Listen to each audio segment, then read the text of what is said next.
Well, I am so happy to see all you folks coming in and all you folks stayed for this program as well. Well, welcome into JW World News. Well, my name's Rick Farron. I'm coming to you from the apostate capital of the world, right up here in Boston, Massachusetts. And what a pleasure it is to be able to come on every Saturday night. We've been doing it now for 20 years. We have never missed a Saturday night. And I always say, we are here because you are here. So thank you very much for being with us here tonight. And we have got a lot of things we'll be talking about on JW World News tonight.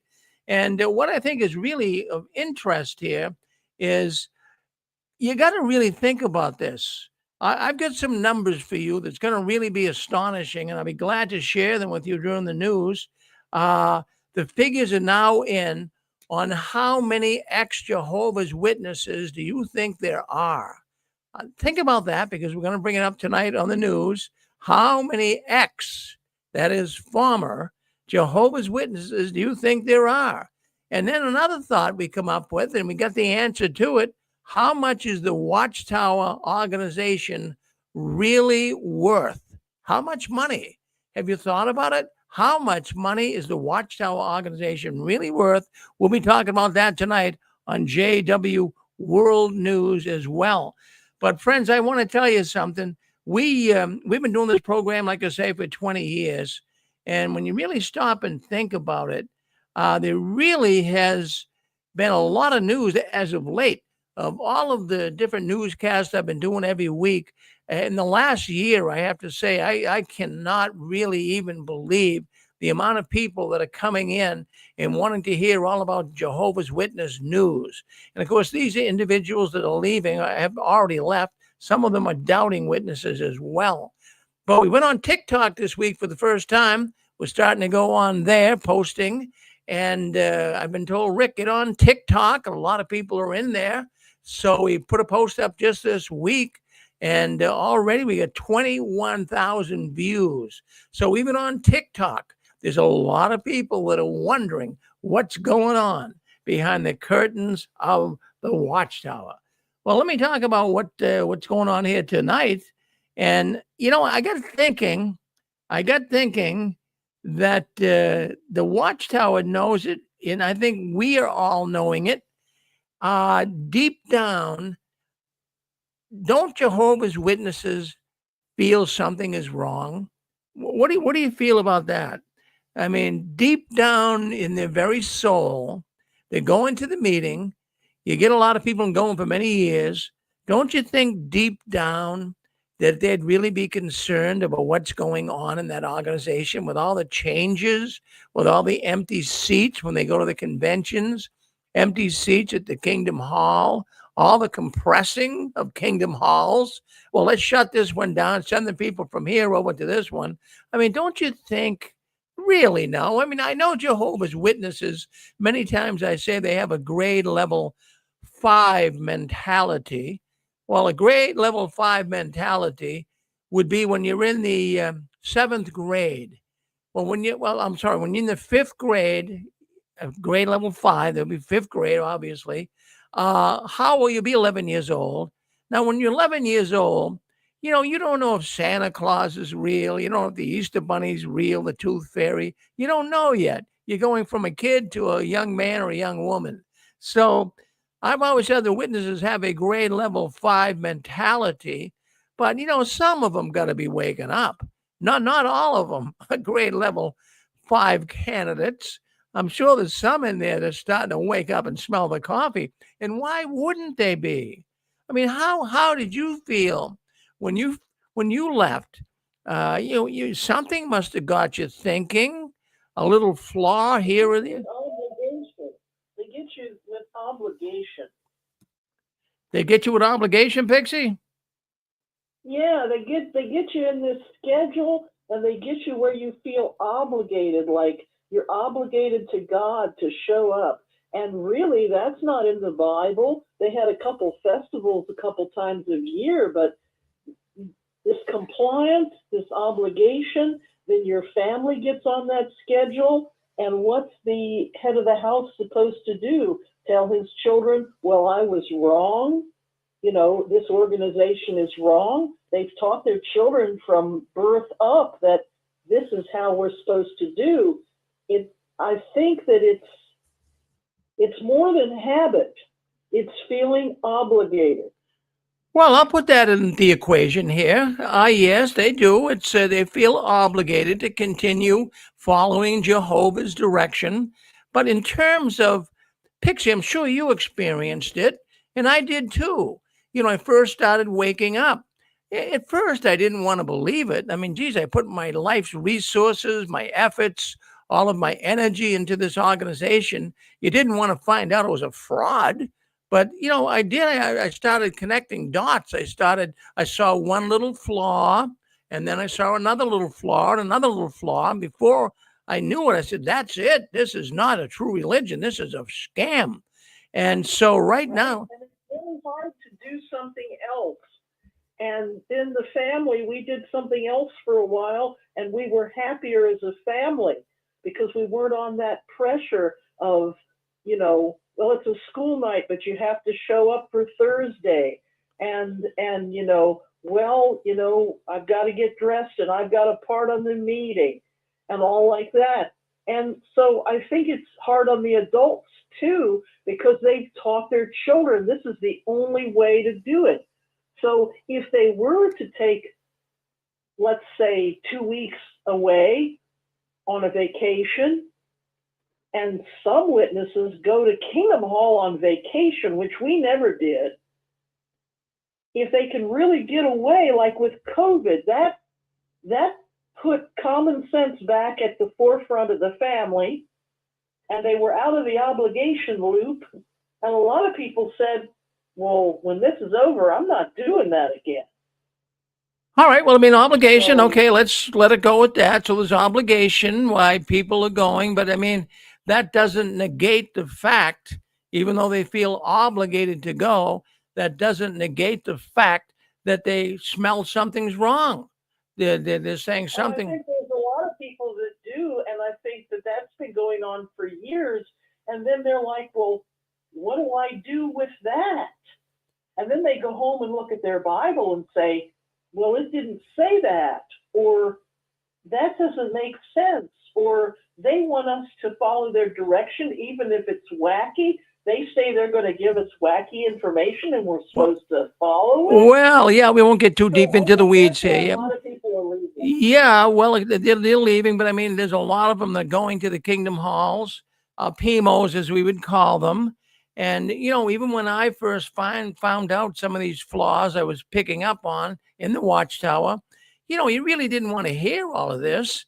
But, people, they're kind of holding back. They're waiting for the dust to settle, so to speak. But there's so many right now that are finding out how wrong it is. Now, the instinctual gut feeling is something is off. I mean, that's what they have to feel instinctively. It's not the same. You can't be going to the meetings today and say, well, this is just what it was like 10 years ago. But the cult is going to convince you it's nothing wrong, nothing to see here. Keep moving on. They're going to make you seem like you're the crazy one. They're going to make you feel like, hey. That's exactly right. Yeah. Exactly right. So they'll make you start feeling that way. Now, when someone says Jehovah's Witnesses are the only true religion because we have love among ourselves, I have to say, without any hesitancy at all, that's an absurd claim. It really, really is. But I used to say that too. And but it's absurdity. Now think about it. Literally, every religion, including even Satanism, advocates love and compassion for others, especially its adherents. All religions do that. So if another religion did have more love, how would the Jehovah's Witnesses even know? How would we all know about it? How do you measure love? Well, hold on, Pixie. Let me finish my statement, then come in, okay? Let me read my news here. I got to put this together. So how do you measure love between religions? I mean, there's no global organization, is there, that ranks religions and how loving they are? So, for the Jehovah's Witnesses to come out and say that their reclaim to love is the only organization on the planet that has it, hey, their actions certainly don't hold weight to their claims, I'll tell you. So when you stop and think about it, how many really leaving the organization yearly? Well, the numbers that I come up with here, there's 100,000 to 200,000 leaving yearly. Now, that's based on a couple of years ago. So we're now seeing 2/3, let's just go with this, 2/3 of born-in members leaving and departing right now. So, that's a lot of people, a lot of young ones, born in, young and old, really, those that were born in, saying that's it.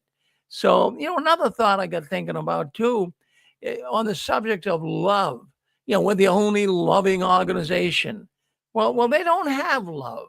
They have fear. That's really what keeps the organization alive, is fear. I would define uh, love as, something that would be kind and gentle and concerning for others, but we don't really see that. I mean, how can they really say that they are the only organization that has love when their actions of shunning, that's not showing concern or feelings toward anyone? They can't say that on that one basis, on that one policy alone of shunning. Uh, they have many twisted definitions. I mean, they say, well, we shun and we will not speak to people, avoid people, whatever words they want to use. And they'll say that that's love. That's tough love. We're trying to get them back in the organization. No, that's cockamamie. Those are twisted word definitions. When I'll tell you, when the Watchtower shows love, that's when they need workers. Oh, they love it. They love to have all this free labor come in. They're going to show you love. Oh, isn't it nice you can come and be with us? Sure, it's nice you can come and be with us, and spend your own dime to go do it. So, they love you when you're giving them money. But other than that, no. Punishment is not love. And I mean, that's what the Watchtower does to you. Just get out of line a little bit, and that love goes the way of the buffalo. So as long as it benefits the organization, we'll go in love. Who wants to speak up here? Go ahead. You're with me. Who's on? Yes, go ahead. Who's this? This is Matthew, Rick. I'll keep it very brief and to your theme here. But I was just thinking about what Pixie was saying, and you were saying about love. Love is spontaneous too. It's not one of these things, well, you're expected to do the regimented style. It's like saying to a little child, well, you must go and hug Auntie Sally because it's expected of you. Now, well, that's not love. You've now made it robotic and mechanical. I got you with that, Matthew. Also, too, Matthew, that's dangerous because, Aunt Nellie might not be your real aunt. She might be Sister Nellie, and maybe her family has some wicked people, and you're supposed to be friends with everyone in that congregation, and you've not done any background checks on any of those people for the safety of your children or your wife. Yeah, good point. Well, that's it, Rick. Thank you very much. Well, Matthew, always good to hear from you. And yes. No, I'm sorry. Please finish your thoughts. What I was going to say, and then I want to bring it right on, Stephan. They say that the only one true religion. Well, they don't pass the litmus test here.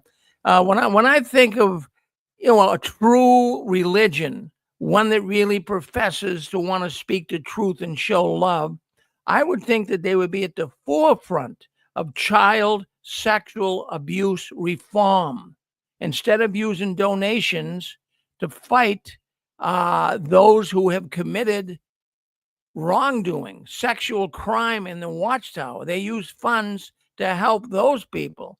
If they really were a loving organization, they'd take those funds and help the victims, not those that are perpetrating the crime.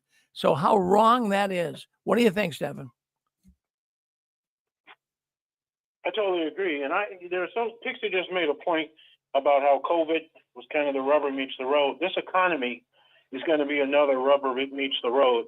People are having it hard, and we're only talking about the United States of America. It seems like when things are hard in the U.S., all of a sudden we get concerned about it, even though people are starving to death in other parts of the world. We don't seem to take that into consideration.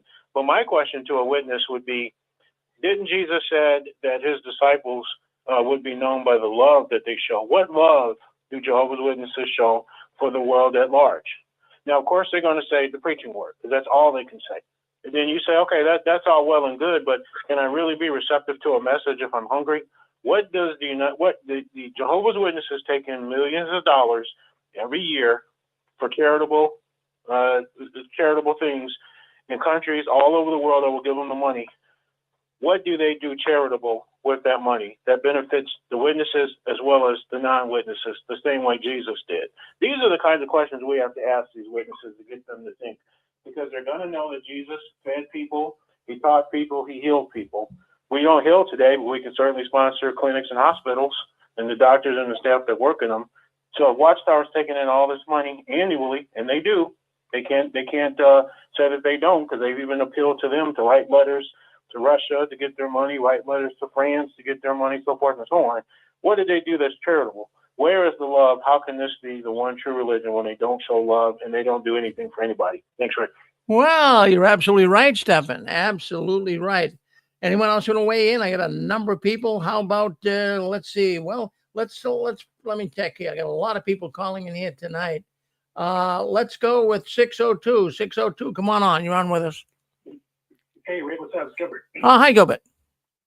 Hey, so it's a good thing you asked that question. So you want to repeat that question so we can knock it out of the park? Oh, sure. Well, the Jehovah's Witnesses claim that they're the only loving organization on the planet. But I mean, do you agree to that, Gilbert? No, and also you also mentioned how Jehovah's Witnesses know that something's not right. Oh, right. And you and I have talked about this for years ago, like 3-4 years ago. And I use the illustration of Sears, and you use the illustration of cost-sum fallacy. So when I remember, I used to have friends that worked at Sears, and Sears was at $72 a share stock, the retirement. That's all they talked about. And they were salesmen and everything. But Home Depot started coming in, Lowe's started coming in. They were always great, but one thing happened: inaction. They always were afraid to pull the plug and go somewhere else. And they go, no, it's going to go. It's going to stay. Now Sears is trading at 2.5 pennies. It's bankrupt. It's officially bankrupt. But and nobody visits their website, but it's there. So what you have with the Jehovah's Witnesses is there's nothing new under the sun. They have invested all of their lives in this religion, and they're like Sears employees. They're like, well, we used to have Allstate. We used to own a Discover card. We used to have furniture, appliances, and tools, and they sold everything. And to explain to you about the love factor, the love question, and how the Sears analogy works. When you used to go to Sears, you would go there because the salespeople knew everything about the craftsman tools, because they loved the tools, they got commission, they were experts. So you used to love going into the store because they would answer all of your questions and show you how things work. Well, guess what? Sears started treating their employees bad, like the Watchtower treats their people bad. So what do? Well, now you have all kinds of companies like Snap-on Tools. They'll go to your mechanic shop with the big old RV, and they'll sell you the tools on location. So the mechanics love Snap-on Tools. Why? Because you have people who love the business. They love the business of tools, appliances, furniture, and they did something better with it. That's what happens with the Jehovah's Witnesses. They don't understand that there's a lot of people who love religion, and they say, you know what, I could do a better job if I leave this Sears Watchtower religion, and I go work over here. I'll take my love, and it has better results. And there's a saying in the finance world, they call it, money goes where it's treated best. People don't take their money where it's treated bad. They take their money where they're treated great. Well, same thing with love. If you have love, why would you go to the Watchtower? They're going to treat you bad, and you can't use the love. So whether it's love or money or expertise or your labor, people go and they always gravitate to where they're treated better. And that's why the Jehovah's Witnesses are in this, and they're listening right now on TikTok and Facebook, because you are stuck. You're like in quicksand. You know something's wrong. You see it. You're like a Sears employee. The stores are closing, but you don't act. You don't say, you know what, maybe I should quit. And maybe I should go work at Amazon, or maybe I should go work at Lowe's, or maybe I should go work at that new startup company.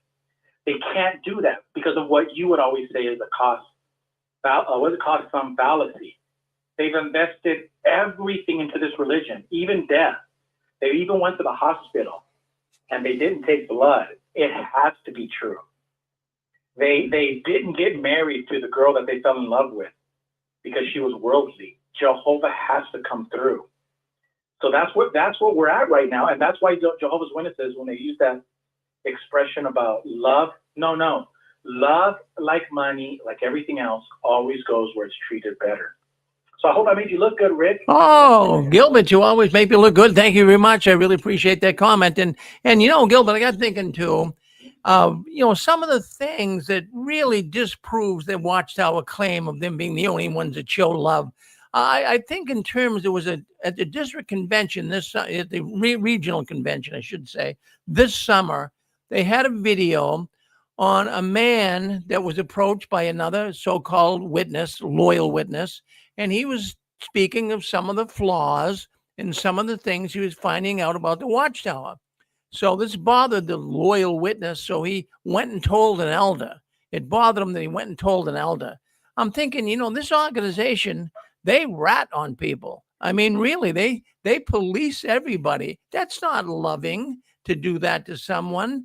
A person comes to you and, gee, I'm having some feelings about the Watchtower, and maybe we could discuss it and we could talk it over a little bit. No, the guy runs off, the brother runs off, so to speak, and tells the elders about it and gets the other brother in trouble. And so they had that video at the convention this summer. But I got thinking, they police you. They watch you. They even, in fact, I'll tell you, some people have even called the Jehovah's Witness elders thought police, that they actually try to even think of what you're thinking could be bad. And they did that to my former wife when her and I were leaving the Watchtower back in the early 2000s. They would come and spy on us. People told me that the elders are sitting near you and your former wife, Rick, because they're trying to see what she's thinking and what I'm thinking. And even though my wife, she was really getting disgusted with the Watchtower and some of the things they were doing. And, when people would make a comment, she would kind of give a sour look. You know how that could be. So I was reprimanded for that. They hauled me in after the meeting and they said, hey, Rick, your wife Inez, that was her name. They said, your wife, she's making faces when people make a comment at the meeting. I says, you think so? They said, yeah, we were watching her. So they're spying on her. And, she would make like a sour look when someone made a comment in the Watchtower study. And they said, we want you to talk to her about it. I said, well, why don't you talk to her about it? Well, why are you putting that on me? Because that's the way we do it. But, I mean, see, they police people. They rat on people. It's unbelievable. Correct. Yeah. And you know what? I'll finish with that. Yeah. That's a good thing that you say, because Jesse and I always say how Watchtower, they're like birds that flock with other birds. Watchtower loves the United Nations. They love communist groups. They're communists because they wear the same clothing. They just use different words. But basically, communism is centralized control. And when I graduated high school, I remember went to Czechoslovakia afterwards. The communism fell over there in the 1990s, and one of them that fell was the Stasi police of the German Stasi police. But the reason I bring that up is because like more than 50% of the people were members of the police spying on. So when the wall fell down and people would go to the police, they were storming the police stations to find out, like, how in the hell did they know that I had a Bible in my home or this or that? And you come to find out that your wife is a Stasi police officer. She's snitching on you. And so Watchtower's like that. Watchtower, they're like that bird. Birds of a feather flock together. Watchtower is the Stasi police of Germany. It's just they're called Jehovah's Witnesses. But in 1980s, they were called Stasi. It's the same group. It's the same spirit. Imagine there's a demon in heaven and he's rolling around earth and his name is Stasi. Well, he found a new home. It's called Watchtower. They're all the same. And they act the same. So, but that's not here. But I'll let you go, Rick. Thanks. And great topic. And we'll be talking soon. Well, always good to hear from you. I really appreciate you chiming in. I really appreciate it. Thank you, Gilbert.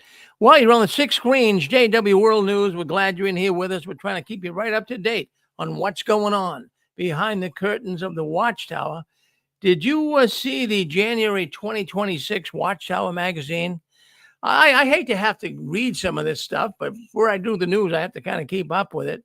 But I'll tell you what, I mean, we remember when we all go to the meetings years ago. I mean, I was a witness for 50 years of my life, but how many times did we see articles in the Watchtower on how certain ones overcame every obstacle in the world to get to a meeting?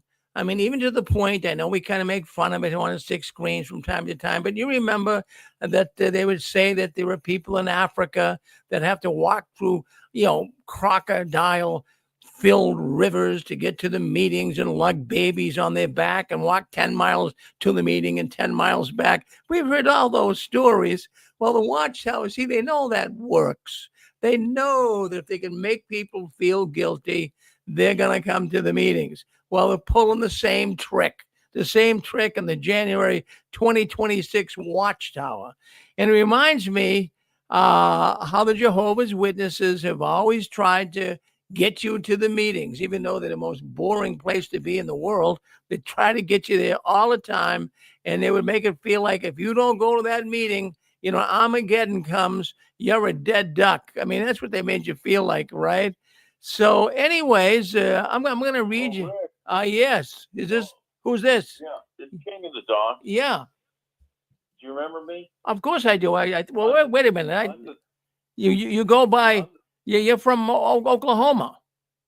No, I'm from Ohio. Right. I know. Yeah. And I was going to say the Catholic Church did a lot of the same stories the witnesses do, but I told you last week I would do 2 poems. Yeah. Are you ready? Go ahead. In the mood. Well, yeah, go ahead, and I'll go back to this news story here, right in the middle of it. But go ahead. We'll go back. Go ahead. Go ahead. Give us a poem. Place to get in easily. This one's called "There Is Gonna Be a Shutdown." You didn't see it coming, or you thought it would never happen to you, only because you were shut out of the boardroom when the shutdown orders came through. One hall here, one hall there. $1 billion in real estate leverage to make your escape from New York, and 4 magazines a month becoming 8 a year. Then the preaching work requiring lounge gear. Yes, there was no shutdowns going on here.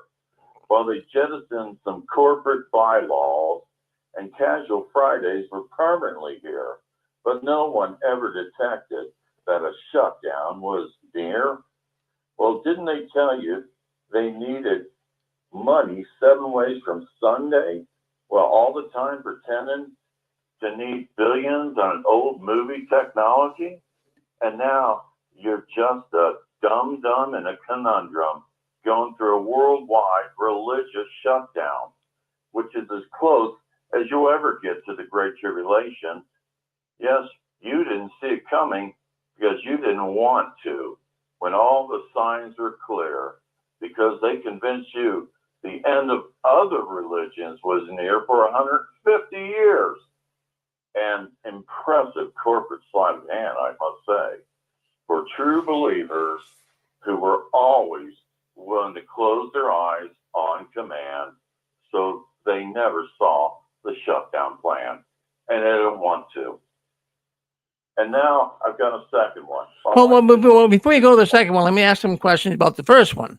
So you're talking here that the poem is actually suggesting that this Watchtower shutdown. So are you saying in terms of the Watchtower just, kind of like a controlled demolition here? They're going to shut the whole organization down and grab. Now, I told my friend Steve Cook, who's married to Raymond Franz's great niece, and he said, no, they'll never go away. And I said, that's not the point. They're shutting down. Now, what happens? I don't know. Well, it's an interesting thought. We've talked about this controlled demolition where, it's almost like they're forcing people out so they can sell off all the kingdom halls. And, they have maybe a little bit of concern for people. They just don't want to leave them hanging. So now you can have a beard. Now the women can wear slacks and, starting to relax some of the rules. So, this idea of a shutdown or a controlled demolition, if someone want to call it that, Well, I could see it. Kind of coining the phrase on what the government's doing. I got a second one, Rick. All right, let's hear it. Yeah, let's hear it. Yep. The burden. My wife didn't want me to do this, but she didn't hear it. The burden of poop. Everyone wants to give you the scoop on their particular poop. Some is smellier, some is gooier, some is brighter, some is darker. But in the end, it all gets flushed because it's still just poop. And dressing it up with a tie and putting a Masonic ring on it ain't gonna mean a thing to the sewage system of James. They have to clean up your poop or get a professional apostate to do it for them. But first off, stop pooping. Adding to it is only making it stinkier, and any new light will never make it fresher. So you're getting rid of some old poop now? Good for you. Hoarding a treasure trove of poop truths will only make you anal retentive old fools. Poop will not save you, sir. So worshiping it can only make people's stomachs turn and run, which is what has begun. So don't bother giving me a scoop of the same old poop as the last magazine. But it is important to have some in case you run out of toilet paper. Yes, a little poop on poop action never hurt no one. Well, you got to mind that. I mean, when do you come up with these? Is it? I have a shitty mind? No, I'm no. I didn't say that. I'm just thinking that when do these thoughts come to you? When you're laying in bed at night, or when you're walking around during the day? You know what, Rick? You know what? The fact is, I'm over 600 of these apostate poems. Now I've started doing poems for people who are in apostate tubes I like on the internet. The fact is, I got triggered. I keep telling you that. And now I've got ideas. I can get an idea anywhere. But the bottom line is, my focus is Watchtower. It seems like all roads go back to them. They are the epitome of the 20th century scam artist cult religion. They're like Barnum and Bailey Circus, and they keep coming up with a new trick to pull people in or to keep people in. And hey, I'm just glad to be able to contribute to your show. That's basically it. Well, thank you, King of Dots. Thank you very much for coming in and giving us that. Giving us You're the. the only person I really want to contribute to their show to. Well, thank I you. don't want to mess up your show by getting off topic. Well, thank you for giving us the scoop on poop. Thank you. Thank you very much. Yeah, thank you so much. All right. Yeah. Thank you. Well, anyways, if you saw this, like I was saying earlier, that the Watchtower wants to get you to meetings, and many people walk through crocodile-infested rivers, and they walk with babies on their backs, and they walk 10 miles there. And so, I mean, this works, friends. This always has worked for the Watchtower. So in the January 2026 Watchtower, I'm going to read you a portion of it. They continue to remind people on why they should be attending meetings, or even come to a meeting, even whatever's going on in your life, come anyways. So even if you have cancer, I mean, there's patients with cancer that are in difficult straits, but they want you to come to the meetings. And it says here on the January 26th Watchtower Study Edition, consider the example of John, who was diagnosed with a rare form of cancer at age 39. At first, he struggled with negative feelings. How could I get sick at such a young age? He wondered. At the time, his son was just 3 years old. What happened? What helped, I should say, John to deal with this? Well, despite all the fatigue, he made sure that his family maintained regular spiritual routine. He says we attended all the meetings, had a weekly share in the ministry, and had regular family worship, even when it was difficult to schedule it. Looking back, John adds, after the initial shock wears off, the nagging thoughts will be replaced by Jehovah's strength and love. Jehovah can make you strong just as he made me strong. Now, I don't know if that's a true story or not, but when you stop and think about it, the Watchtowers always played that game, haven't they, huh? Make you feel guilty. I mean, that's a shame. That is just Wait a New York minute. it's but that's what they would do, Pixie. Whether this guy John is even true or not, who knows? But they'll continue to have stories like that and trying to get you to the meeting. And I'll tell you, I can remember an elder getting up on stage on the we don't call it a stage, right? When we're witnesses, we call it a platform. I remember the elder got up on the platform and he said, "Brothers and sisters, we want you to come to the meetings no matter what condition you're in." He says, if you're flat on your back, it basically will roll you in on a stretcher. I mean, this is what he was saying. Don't let a headache keep you away from the meetings. This is despicable to put that guilt on people. And I used to feel guilty. If I had to get to the meeting, and I often thought, well, what if Armageddon comes and I stayed home just because I wanted to relax a little? Boy, I'll tell you, I mean, why put a That's what I mean about obligation. I had a family member that was treated for cancer and lived to be an old age, fortunately. But they were calling saying, where is this person? He was in the hospital. My mother had terrible headaches, and they would expect her to be there, and sometimes she'd pass out. She needed to be at home in bed with cluster migraine. And the cancer patient needs to rest and be hydrated and do what the doctor says with nutrition and such. They don't care about us. Sorry to go off. Well, they don't. No, well, Pixie, they don't, and I appreciate your thoughts on that. They really don't care. It really, when you stop and think about it. But see, when we're witnesses, we never really stop and think about it. But now that we're out, I stop and think about the witnesses a lot. I really do. I keep saying, what is the glue? I've been saying this for 20 years. What is the magic formula? What holds this whole thing together? And boy, I think Malik had the point that they're narcissists. The ones in the position of boss or power or authority, they're narcissists. They're there to collect people that they can toy with, and they never loved us at all. well, at times, Pixie, the word masochism pops up in my head. A masochist would be one who abuses themselves and they punish them. That would probably be me, because I turn it inward. Like, what did I do wrong this time? Yeah, well, Because I was raised by this narcissistic cult. yeah, geez, it's Yeah, been, hello, Rick. yes, Oh. yes. This is how we doing? Hey, this is Kurt. Yeah. Hey, hi, Pixie. Back in the old days when I was going to the Kingdom Hall, I can honestly comment that generally they wanted you to be at the meetings almost no matter what.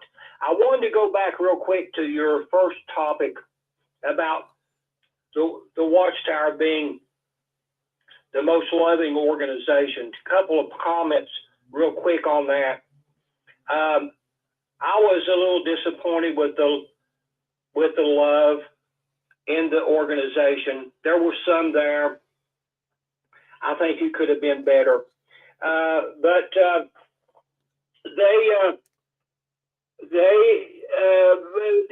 I mentioned here a few weeks ago, they don't have a system from the top down for people that are in need, especially widows and little children, a system, and those that serve at Bethel, a system for them to help them, and they've got all of this money. Secondly, I wanted to just take one more minute here and mention the Good Samaritan parable. In the old Jewish law, your neighbor was important, and you were given instructions how to treat your neighbor. A guy goes walking down the road, and there's a stranger, not a neighbor, but a stranger, and he helps the stranger. Jesus said, who was the real neighbor here? So it was the man that helped the stranger. He acted on his own. He acted on his own, outside of the rules and regulations, to help the man in need that was beside the road, possibly dying. So my comment on that, the Watchtower that I remember, they did not encourage members to be very kind and loving to people outside of the organization. And in fact, they should have, to be kind to everybody and loving to everybody. So thank you for taking my comments. Well, always good, Kurt, to hear from you, and you're very welcome. And, yes.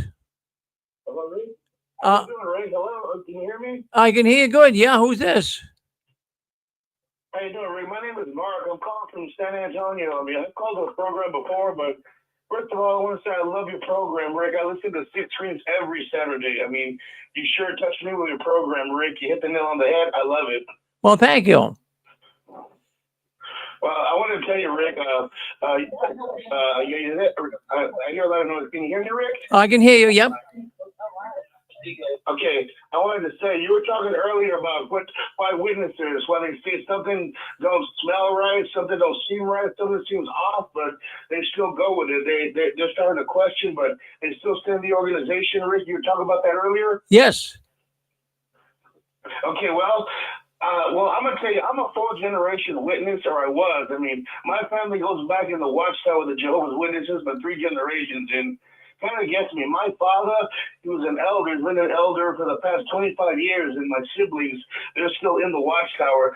I asked them this, well, why don't you question your faith? And he likes to give me the argument. You remember the story about Jesus and Peter, where Jesus said something about flesh of my flesh, bone of my bone, and they walk off, and Jesus turns to the apostles, you guys want to walk off too? And Peter says, Lord, where will we go? You have sayings of everlasting life, and you might not say what makes sense, but we got to stay with you, Lord. That's the argument my family always uses. Every time I bring this up, and I say, well, this doesn't sound right. Look at all the changes, the beards, the no one's turning in time, and they actually use that argument all the time. And how would you kind of something like that, Rich?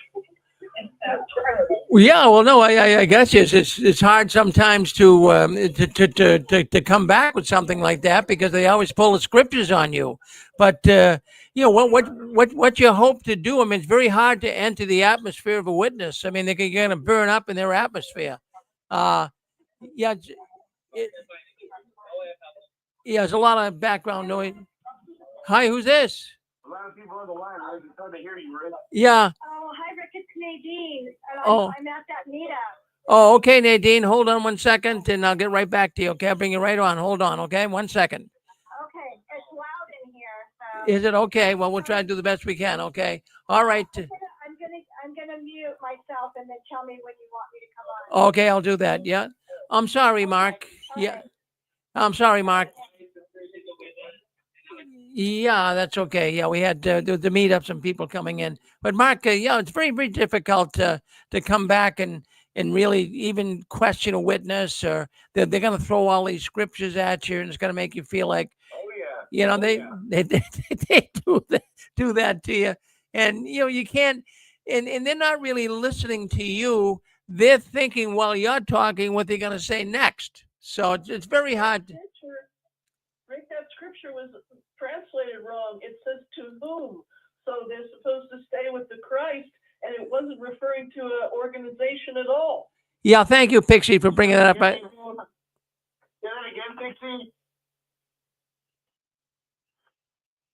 Go ahead, Pixie. Hello, Pixie. Say that again about that scripture. Yeah, well, what did it says to whom? To Translated. It doesn't say where. It says to whom. No, so So the one apostle was saying to the Messiah, to whom? So they're supposed to stay with the Christ, and he was not referring to an organization or a church association at all. well, I don't know. That argument will fly with my dad, Nadine. I mean, I'm trying to tell him to start looking at these crazy stuff. It's in the Greek, sir. That's to you. Oh, okay. All right. yeah, they Yeah, but, wow. well, Mark, that's a good one. Check that out, by the way. Get online, check that out. You'll find that that's correct. They say who and it's whom. It's of course, if you're a real Christian, go to Jesus. Well, thank you, Mark. Thank you for dialing in. Always good to hear from you. Yeah. Thank you. Appreciate it. Well, good to hear from you. I'm still sticking out with you, Joe, Rick. Oh, well, thank you. Go ahead, sir. Then we're going to go to one more. Then we're going to go to Nadine. Go ahead. Who's that other caller calling in right now? Go ahead. Can you hear me, Rick? Yes. Who's this? This is RJ. Are you? Called in the touched by the tentacles earlier. Yes, RJ. So you were talking about the hell or high water. Yeah. You know, like you should attend the meetings no matter what's going on. Right. I worked at like it was like I don't know what you want to call it, like a convention center, or well, they had the I think it was the Final Four or the March Madness tournament going on. Yep. And they were forcing, I worked at the hotel, they were forcing like 12, 16-hour days on us that day. And I was really physically and mentally in. And I missed the memorial that day because I was forced to work those hours. And then I had a brother tell me, he was saying, well, brother, what would your final exam scores be? Or what would your college exams be if you missed the final exam? Like he didn't understand what I was going through or any of that. No, he didn't. Well, RJ, that's terrible, but that's what they are. That's not loving. My goodness, you were tired. You were beat to death working all day, and now he's upset with you because he's using the analogy of the final exam. That's crazy. It's nutty. Well, Rick, can I add something? Yeah. In fact, Joe, I've got some people. You hang on, Joe, if you can. I got some. There's a meetup right now that I got to bring them in. They're having a meetup of ex-Jehovah's Witnesses. We'll just bring them on here for a few minutes. Nadine, if you're on, can you hear me? Nadine? Hi, Rick. Hi, Nadine. So where are you out in California? We are at Applebee's in Norwalk, and I'm sitting next to a pasta babe, and I'm really enjoying my time with her. I just love her. And Doreen is sitting next to me. And then JP he's across from me and down a couple, but he's on the phone so he can talk on his phone. Oh, and Linda wants to say hi really quick. It's Rick. Hello, Linda. Hi, Rick. How you doing? I'm doing very good. So you guys are having a good time out there? Always nice to see ex-witnesses meeting together. That's good, Pastor Babe. It is so casual, and we're all just sitting at a long table, and there's not too many of us. There's just like, maybe 12 or 13 of us. Yeah, and it's really casual here. It's very enjoyable. We're all just talking over each other and telling stories. That's wonderful. I'm glad you're having a good time. Boy, that's wonderful. That's wonderful. And then JP wants to talk to you too, but he's on his Okay. on his phone. Well, we'll get him in. We'll get him in a little bit. Well, thank you, Nadine. Thank you, Apostle Babe. He just wants to say hi really quick. Okay. He's right there. Hello, JP. Good. So you're having a good time out there in California. You got your meetup going on now. That's good.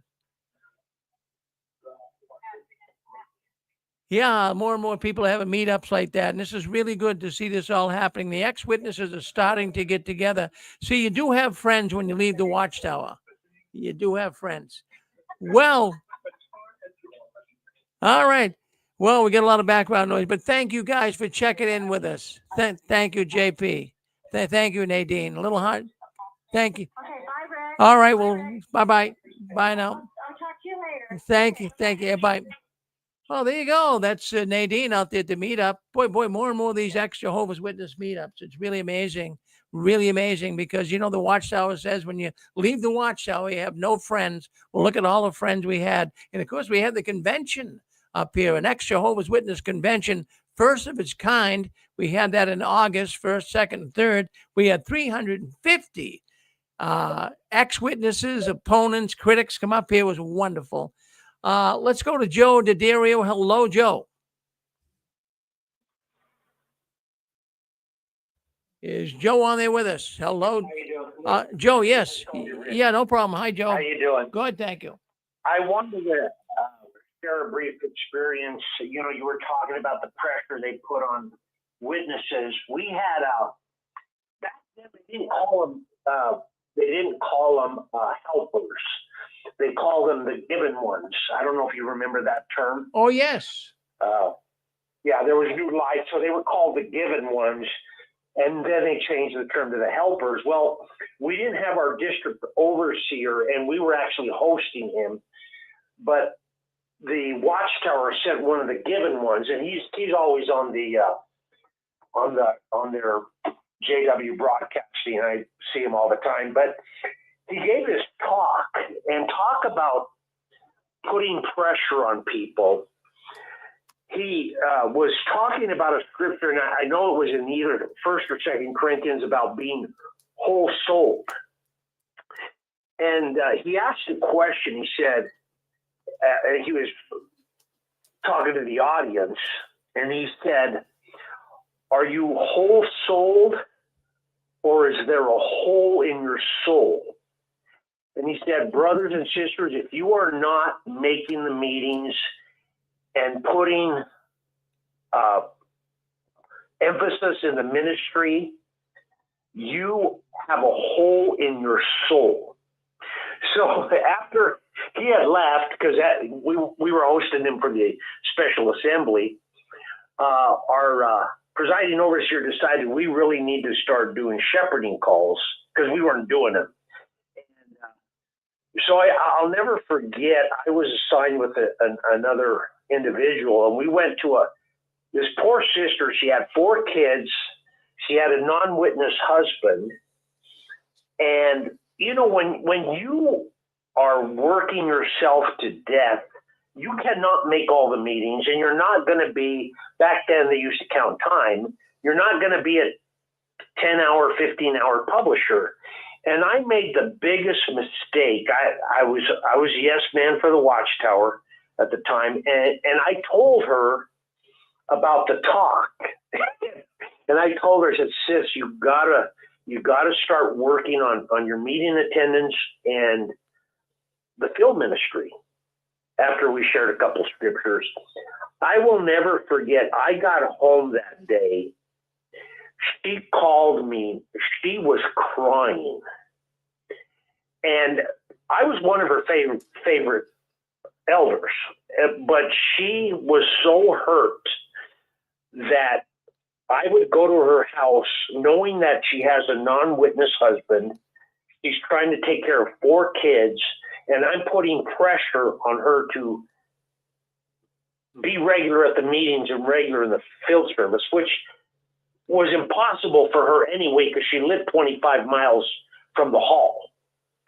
And she was exhausted, and she was crying, and I apologized to her. I realized that what I was doing was the same thing that Gibbon was, one of the high-ranking men out at Watchtower, doing, putting pressure on people. Hi, Joe, your phone is breaking up a little bit.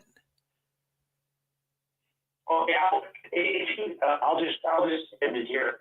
But I I felt so bad that I was doing the same thing that elder from Bethel was doing, putting pressure on people, giving them, making them feel guilty for not doing enough.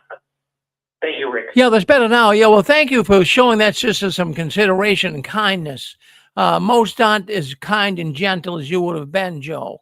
No, they expected too much. Even my former wife, we had 5 children. 5 children. They were all little, too, at the time. And they were getting all over her case. Inez, you got to get out more. How do you get out with 5 kids? Imagine, I mean, just getting the kids ready for the meetings. Pressing, we had 4 girls and a boy. And you're pressing the girls, she's pressing the girls' dresses, polishing their shoes, braiding their hair, putting a shirt and tie on my son. And they're all young. You lug them off to the meeting. They're all tired. It's freezing cold up here in the winter. You take them out at 9:30, 10 o'clock at night. You lug them all out to the car. Then you bring them in the house. My goodness, it was a chore. But the Watchtower, they don't care what you had to go through. They are bums. I'm telling you, the more I look at this, that's why we do the program. It's too much what they have people do. Oh, I'll tell you, we have more stories here on the 6 screens. It's unbelievable.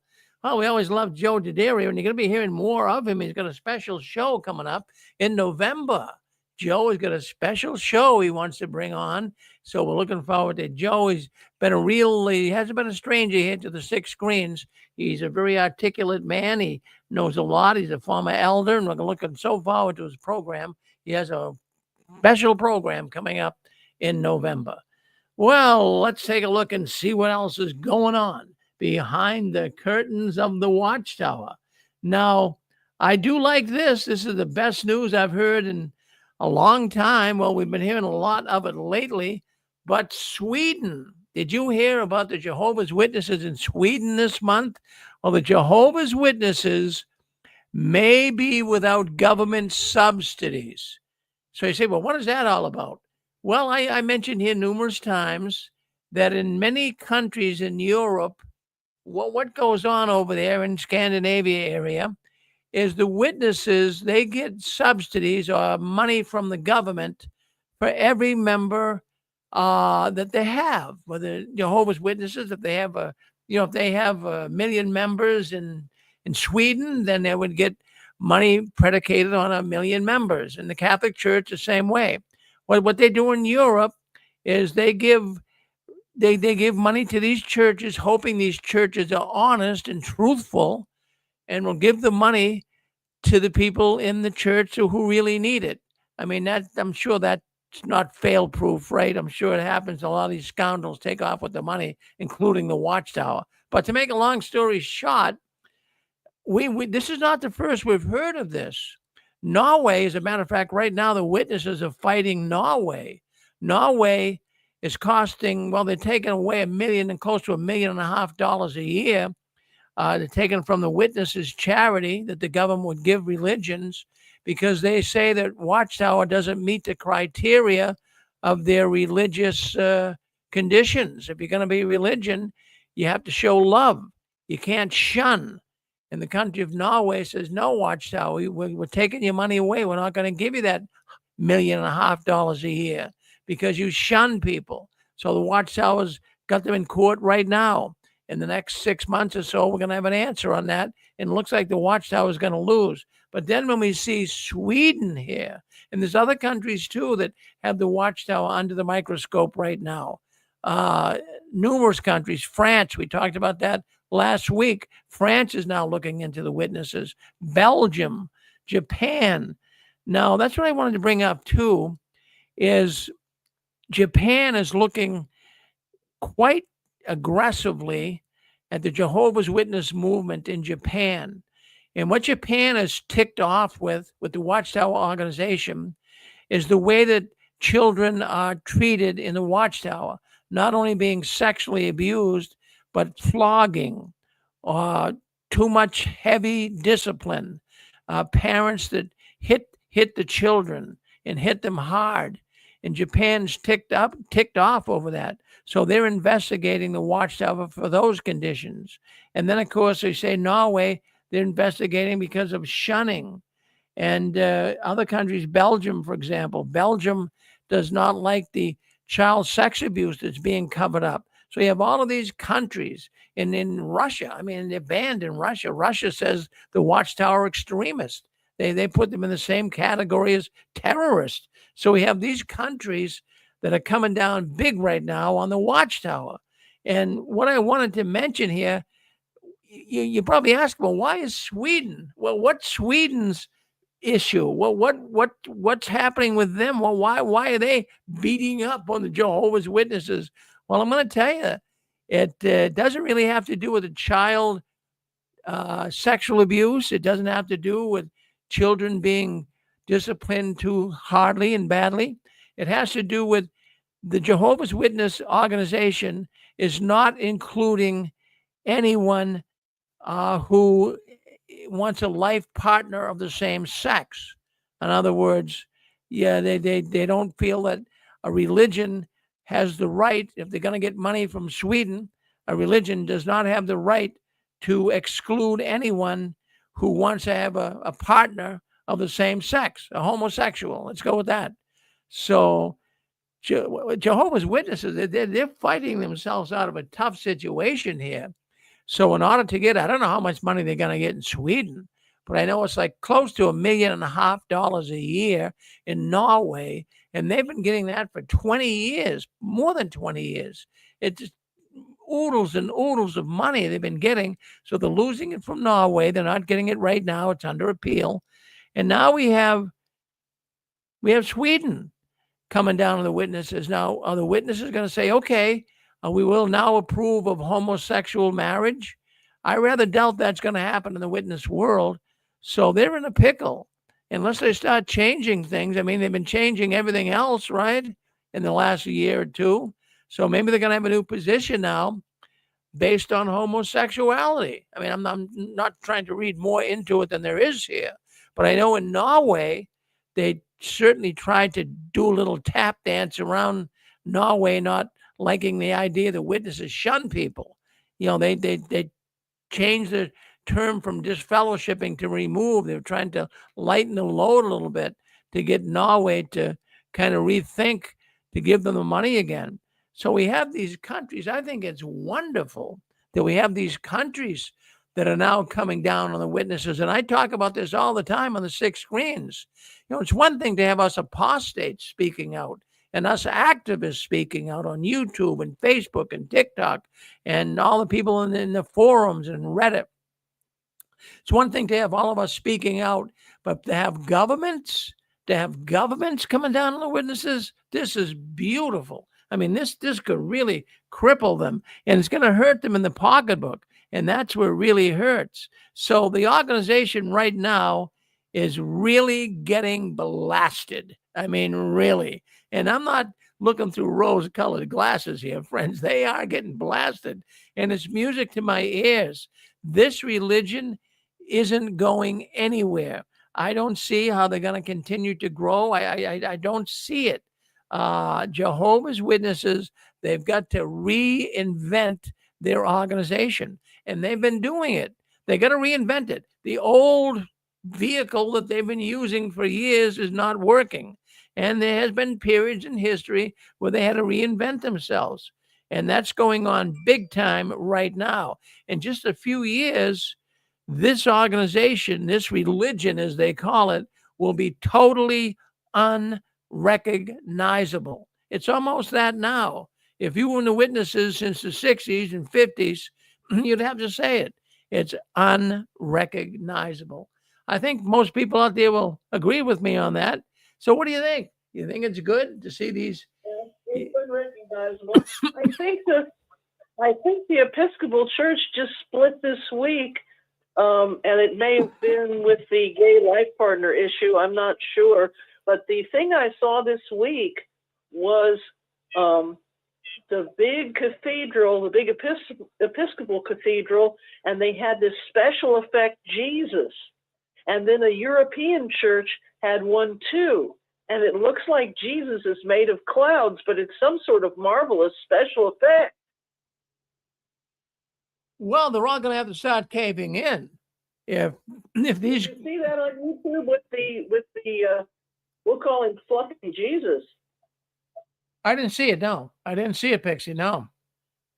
Boy. Well, it happened in 2 different places this week on YouTube, and it's some kind of special effect, and they had crowds outside, and they all went ooh and ah, and it was pretty neat. Well, but it's a special effect. You know, Rick, this is Donald here from Texas. Yeah. You know, what Watchtower is going to do with this, all these governments come down, they probably already are doing it. They're probably telling their people that it's Satan coming after them. Because you remember not a long time ago, but I don't know which governing body member it was, but whatever governing body member it was, he said that Satan will come after them legally. And he was referring to the governments and stuff. Yeah, in fact, I do remember that, Donald, and I'm sure that's the game plan that they're going to say. This is Satan coming after them. They're not going to tell the people the real truth on why. No, they're not going to touch that with a 10-foot pole. But do you think the witnesses, Donald, do you think the witnesses would ever give in to homosexuality to get the money? No, I don't think. I would be surprised if they do. Now, I'm personally against homosexuality, but I don't hate the people. But I don't like the lifestyle. But no, I don't think they'll give in to that, because if they do, then that's going to turn their religion all totally upside down, because for years they preached against it.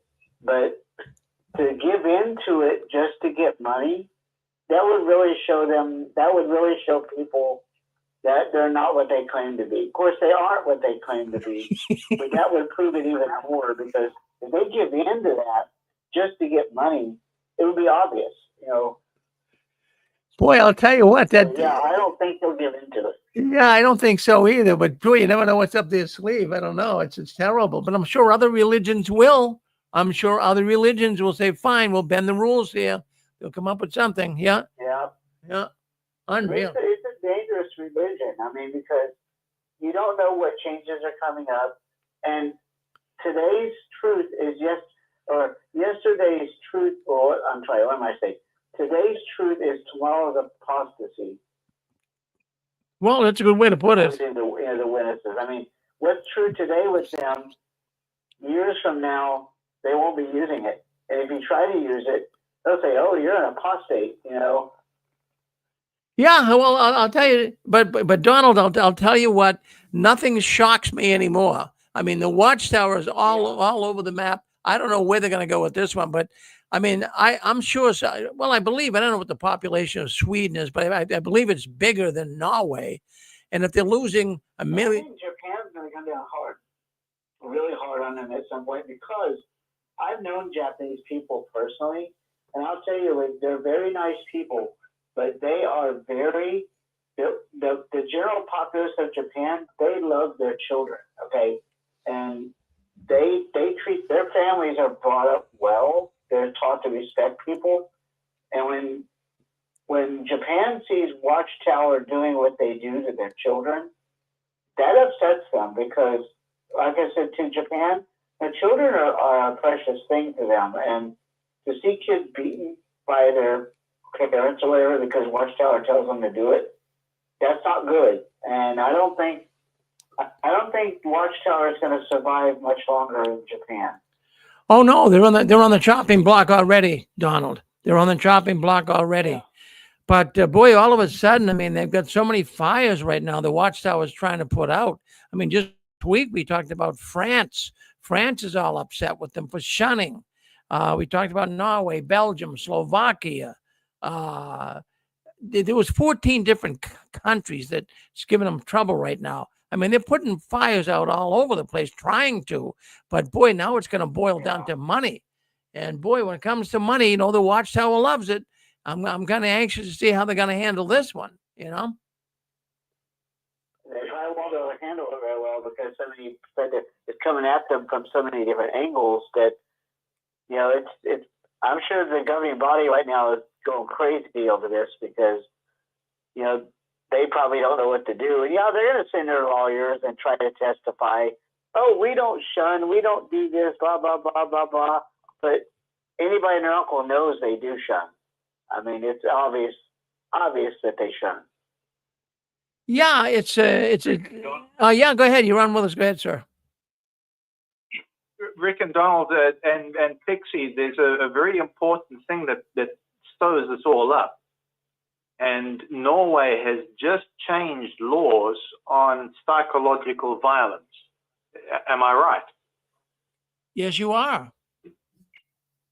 So Jeffrey Jackson at the ARC, the Australia Royal Commission, in his capacity as governing body, said under oath, do not expect parents or legal guardians to physically beat your children. And this is exactly what Japan is up in arms about. They're saying, no, you guys lay into your children with physical beatings. Now that was some years ago, Rick. Have I got that correct?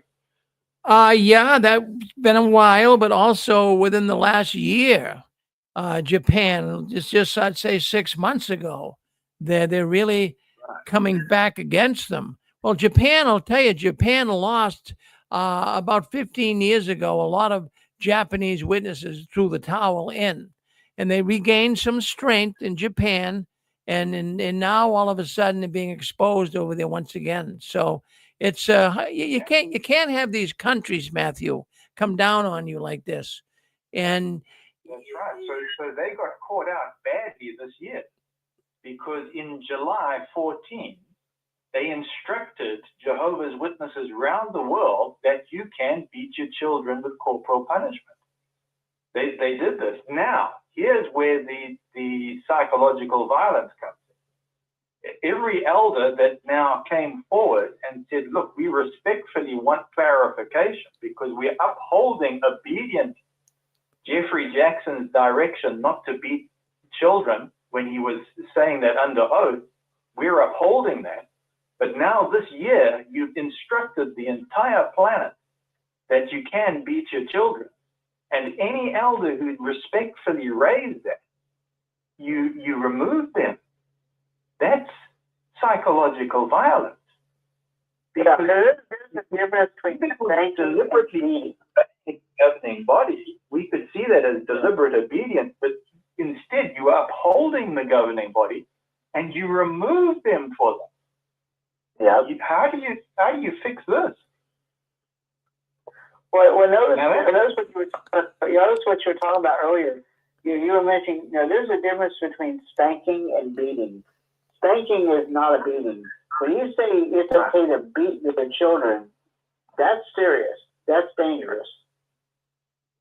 Well, the words are in print in the July 14 to 20 Christian Life and Ministry workbook. I mean, it's in print that there's that ambiguous right. But the thing is, it got worse than that because there's actual records of Bethel congregations who, because of the ambiguity, said from the platform, beat your child with love. Now, it's not one congregation. We have several on record and in writing, and that's been witnessed and is with the police. So how does the governing body get out of this? Because they actually said under oath, don't do it. Then this year they said do it. And now it's sitting with the police. And they stuck. They can't answer it. They stuck. Well, you know how Watchtower does. They say one thing to one group and another thing to another. If they're in court, they try to paint themselves a pretty picture. But then when they get out of court and tell their members something, it's totally different. It's kind of like JW.org. You go to JW.org, that's the public version of them. That's their public front that they put on. But when you get down deep inside of it, that stuff on JW.org isn't what they really teach. It's just, they just put that stuff up front So it makes you think they're a nice group, that they're great, they love God and all this stuff. But as soon as you dig deeper and you find out what they really teach, it puts JW.org to shame, because JW.org, like you said, is just the front. It's just the front part of the organization. It's what the public sees. Well, but This is Grace from Sweden. Can you hear me? yes, we can, Grace. Now, tell us, is there anything being said in the news over there about Sweden and Jehovah's Witnesses? Well, you have to understand the society here in Sweden. I think it was year 2009. Then the Swedish National Church, they started to marry gay couples. And maybe it was like 10 years ago, they had, you have to attend a 3 days education, that there are many roads to God. And it could go through the Quran or like Muhammad and Islam things. And you have to recognize this, otherwise you wouldn't get the money. And nobody has been speaking about it. They don't dare to say anything because they are so afraid to lose the money. So the church leaders haven't said anything about this. So this is, you couldn't believe this. It's really horrible. And you know, here in Sweden, when they have these gay demonstrations here in Sweden, every year in the capital city, the leaders from the parties, we have many leaders from different parties in Sweden. It's not, I don't know how many parties we have, maybe 8 or something. But many of the leaders, they go in this demonstration for gays every year. So this is the mindset. If you have a Swedish library like the state, you need to get the queer certified. And that is not easy to get. It costs a lot of money to get the queer certified. And you have to attend the classes, and you have to have literature in your library about being queer. So you have to understand the society here in Sweden. And I have a feeling now they are not going to get out of this. I think you couldn't understand this from the United States point of view, but you couldn't believe what's going on here in Sweden. So I'm really not surprised if they will lose their money now. So, and they haven't had it for so many years either. And I really believe they can't get, will be a pickle for Jehovah's Witness. They won't get out of it. Well, that's all from me. Thank you. Well, Grace, let me ask you one question. Do you know how many Jehovah's Witnesses are there in Sweden? Do you know? I don't know. All right, I'm just curious. I believe Sweden's bigger than Norway. I think they have more witnesses in Sweden and Norway. It could be a couple $1 million a year. I would think they could lose. So they're going to have to weigh this one, but I don't think they're going to bend and say, okay, gay couples can be married now. I don't think that's ever going to happen. Like Donald says, that's going to really disrupt the whole religion. I mean, that's it for them. Unless they're on a course. Look at, in fact, you know, it's been brought up on the 6 screens here numerous times, even tonight earlier, a controlled demolition. Now, I'm not totally thinking this is going to happen, but why all of these changes? Why all of this foolishness going on in the Watchtower? All of a sudden, they're being picked on by all these countries. Could it be that the Watchtower realizes their days are numbered? Are they in the final days of the final days? Really, are they thinking their days are numbered and maybe just have a nice controlled demolition, you know, get the kingdom halls all sold off, you know, kind of make it a little easier for the people so everybody's not leaving in such distress and such anxiety. Maybe they're doing it in a controlled fashion, you know, grab the money and run and tank the organization. I mean, I'm not saying I'm saying that, but people have called into this program and said it. It's sensible, I guess. But boy, I'll tell you, I've been doing this news here for 20 years. I've never came across stories like this. I mean, 20 years ago. Well, you know, Rick, Yep. it changes. You know, you and I both know that the reason why they're making all these changes is because the governments are after them and they want their money. That's really what the truth is. They want their money, and they'll do pretty much anything to get that money, regardless of what it does to the people, because they don't care about the people. They don't care. The governing body does not care about the average rank and file witness. All they care about is their money and their rules and their regulations and their fancy cars and their fancy suits and their fancy watches. That's all they care about. Well, you know, Donald, they could be conspiring in their back rooms around the world, all the officials of the Watchtower, saying, you know, looks like I would love to be a fly on the wall, believe me. But they're probably saying, well, looks like, you know, our days are numbered. It looks like the governments of the world are starting to catch up on us. You know, we pulled the wool over people's eyes and over the government's eyes for many years, but now all of a sudden it looks like they got us. So, you know, if we don't get the money from Sweden and Norway and Slovakia and Japan and wherever else they get the money, I don't know if they get it from Japan, but where else they get the money from, they might just say, look, phooey on it all. Let's just sell it all off, forget about it, take the money and run. Because they can't keep going like this. And then of course, here in the United States doesn't give the witnesses any money, but they get all kinds of tax exemptions. My goodness, they get. So, you know, all of a sudden, if the United States says, hey, look at Watchtower, we're onto your game too. We see what the other nations are doing, and they're not giving you any money. They realize you're nothing but a threat to people, and you've hurt so many people. We're not going to make your organization tax exempt. You now have to pay us tax money. Holy mackerel, Donald. I wonder how this is going to affect, or I wonder if it is even affecting the building of Ramapo. I wonder how this is affecting all that. Well, it appears as though they're going forward with it, which really even is astonishing to me because I didn't think they'd do it even. I mean, it's still not built, so they still might not go along with it all. But it looks like they are doing it. But boy, I'll tell you what, I would be sweating bullets if I was an official of the Watchtower, an accountant or something, saying, you guys are on thin ice. Geez, I'll tell you, if we ever get hit with taxes, we're done.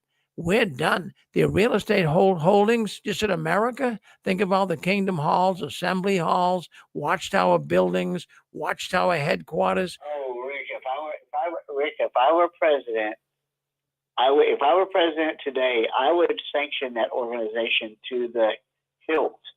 If I can sanction North Korea, I would definitely, this very second, sanction the Watchtower. I would sanction every dime they've got. I would seize their properties. I would seize their money. I would lock them down. The law works. What's that, Pixie? Yep. I said that's not the way the law works. No, I know that. I know. We're up against First Amendment, but there are people that for the last 100 years have said, this is not coming from me. Many people have said this. For the last 100 years, tax all the churches and feed the poor. This has been kind of an edgy phrase for 100 years at least, maybe 250. But we haven't had taxes that long. We've only had taxes since, 1916. So tax them all and feed the poor has been one school of thought. Now, like I said, the Episcopal Church just split, and the Methodists split about 5 years ago. What you may or may not espouse from a biblical perspective, the gay marriage is a very smart choice from a health department perspective, and there's very, very many people that are happy to find a partner, whoever they are. And they buy houses, and they have a nice life, and they live a safe, healthy health department kind of life. So factor that in. The state, the governments of the world think that gay marriage is a very good idea for those reasons. So, but I don't see the witnesses splitting into the Rainbow Brothers versus the regular witnesses, because I think they have these other issues like the blood issue and abuses and violence and job being a bad boyfriend and all kinds of stuff. So that's just my 2 cents. Well, not Well, only look at that, but also if you're a Jehovah's Witness and you're in the organization and you're employed by another Jehovah's Witness and you're renting from a Jehovah's Witness, if you do the wrong thing, not only do you lose your family and your friends, but you lose your job, you lose your apartment or your house or whatever. So you lose it all. And that's not Christian. I mean, that is not Christian. To throw someone out like that and then say you love them, and then say that this fellowshipping is a loving arrangement. Really? If you love somebody, you're gonna throw them out? well, there's no love in there, Don. That's for sure. Hey, I want to bring up something else here. So we see that the Watchtower is right now in deep doo-doo, kind of like even King of the Dots poem tonight. They're in deep doo-doo right now, and we'll see what does happen. But they're going to have to really fight their way out of this one, because I don't know where they're going to go with it. They're going to lose millions and millions of dollars. But I wanted to bring something up here tonight. In fact, I found some figures that seem to be pretty much factual. And, I get thinking, as long as I've been doing this program, how many ex-Jehovah's Witnesses in the world are there? And, I try to put numbers together in my head.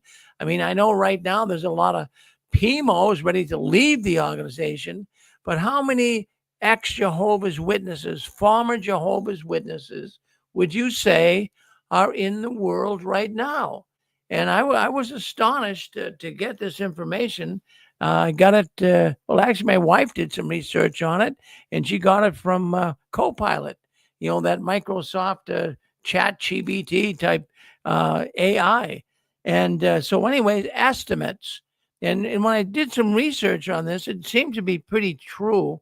I used to always think that there were 14 million. I says, well, let's just kind of double 14 to 16 million is what I was thinking. Let's just double how many witnesses there are in the world right now. The Watchtower says there's 9 million Jehovah's Witnesses. So I figured, well, we'll stay on the conservative side. We'll just say that there's probably double that for apostates. So I was thinking probably around 15, 16, 17 million ex-Jehovah's Witnesses. Well, I was astonished. Really, I really was shocked to realize that there are between 20 and 30 million ex-Jehovah's Witnesses worldwide. Now, that is far exceeding the current estimate, the current active membership of the Jehovah's Witnesses, 9 million. And this includes those who were disfellowshipped, disassociated, or faded away. So, friends, we're in good company. Oh my goodness, that gives me an idea here of how many people that's why I'll tell you right now. If you went into Google, and there's many cults out there, right? The Mormons are a cult. Mary Baker Eddy and the Scientologists, Christian Science, Moonies. If you type into Google the most searched cult, what do you think pops up? It's Jehovah's Witnesses. And, when you stop and think about it, with 20 to 30 million, that's why we get a good audience. Now, we don't get that many people listening into our programs, but that's why these ex-witness videos on YouTube and Facebook and even Reddit, the forum where people write in, that's why they have a lot of participation. And then when you have an organization that is hurt, people, I talked to a man today. That came into my business. And we got talking about religion. He said he was one of Jehovah's Witnesses for a couple of years, and he left. He says he thought it was very controlling. So you just stop and think of all the people that have been in this organization and said, that's it, I'm leaving. And right now, there's an estimated Well, there's an estimated 4 million PMOs that are getting ready to pack their bags and leave. And that's going to add more to that 20, 30 million amount of people that are already ex-witnesses. So we're in a good company, folks, right? There's a lot of us out there. Now, not all of the ex-Jehovah's Witnesses are activists. No, they're not. So I wanted to bring that up. I thought that might be kind of fascinating. And I was very fascinated by it. And this turnover has been going on for a long time. There's always been a historical turnover in the Jehovah's Witness religion since the 1950s. Millions have joined and millions have left. So that kind of gives us a little more insight into what's going on behind the curtains of the Watchtower. Did you folks all think it was that high? I didn't think there was that many, but my goodness, there's a lot of people that, well, I'll tell you, but still, when you stop and think about it in terms of Catholicism or Islam, I mean, Jehovah's Witnesses are nothing but a pimple on a rhino's back. I mean, it's small time, but, you're talking millions here. So, I mean, it's a sizable, sizable amount of people. And then I wonder how many PMOs are listening into our broadcast. I know there's a lot. And then we have actually loyal Jehovah's Witnesses. They're starting to doubt they're listening as well. So I found that kind of fascinating. I thought you might find that interesting as well. And then another thought I wanted to share with you is how much money I put that, my wife put that into Copilot. We wanted to know how much money does the Watchtower actually have? How much money are they worth? And it's quite astonishing, and yet at the same time factual. Just to give you an idea, I mean, we know we've got all kinds of figures popping around, and they're a privately owned corporation. So not everybody has privy. They're not on the stock exchange or anything. So they're not public. So they're private. So you can only extract information through various measures and means. So what AI has come up with, they're saying the annual revenue, this is kind of interesting, the annual revenue that is actually brought in from literature distributions, donations, and other services is $35 million. So they take that in through, distributing literature, donations at the Kingdom Hall and conventions, and other services. I don't know what the other services would be. Well, maybe like, when they sell stuff at a convention or various ways of them getting money, how they get loans from people and never pay it back. Maybe they take that into consideration too. So $35 million through that source. And then AI says that real estate holdings. Now, the sale of Brooklyn headquarters alone is over $2 billion between 2004 and 2020. So during those years, the Watchtower brought in $2 billion with the B dollars. But now stop and think about it. The organization owns hundreds of properties worldwide, including Kingdom Halls, Assembly Halls, and branch offices. And also they have investment portfolios, and reports suggest holdings in major corporations, including defense and entertainment industries. So, you put all of this into the equation and you say, well, what really is the Watchtower worth? So AI, a conservative estimate, places it in the low billions. Well, that Irish asset management firm that was set up in Ireland by the Jehovah's Witnesses, that Irish newspaper was a financial newspaper like the Wall Street Journal is here, that financial newspaper in Ireland just in the last year says the Watchtower is worth $7 billion. But now AI is going to more work here, quite extensive. It searches everything it possibly can.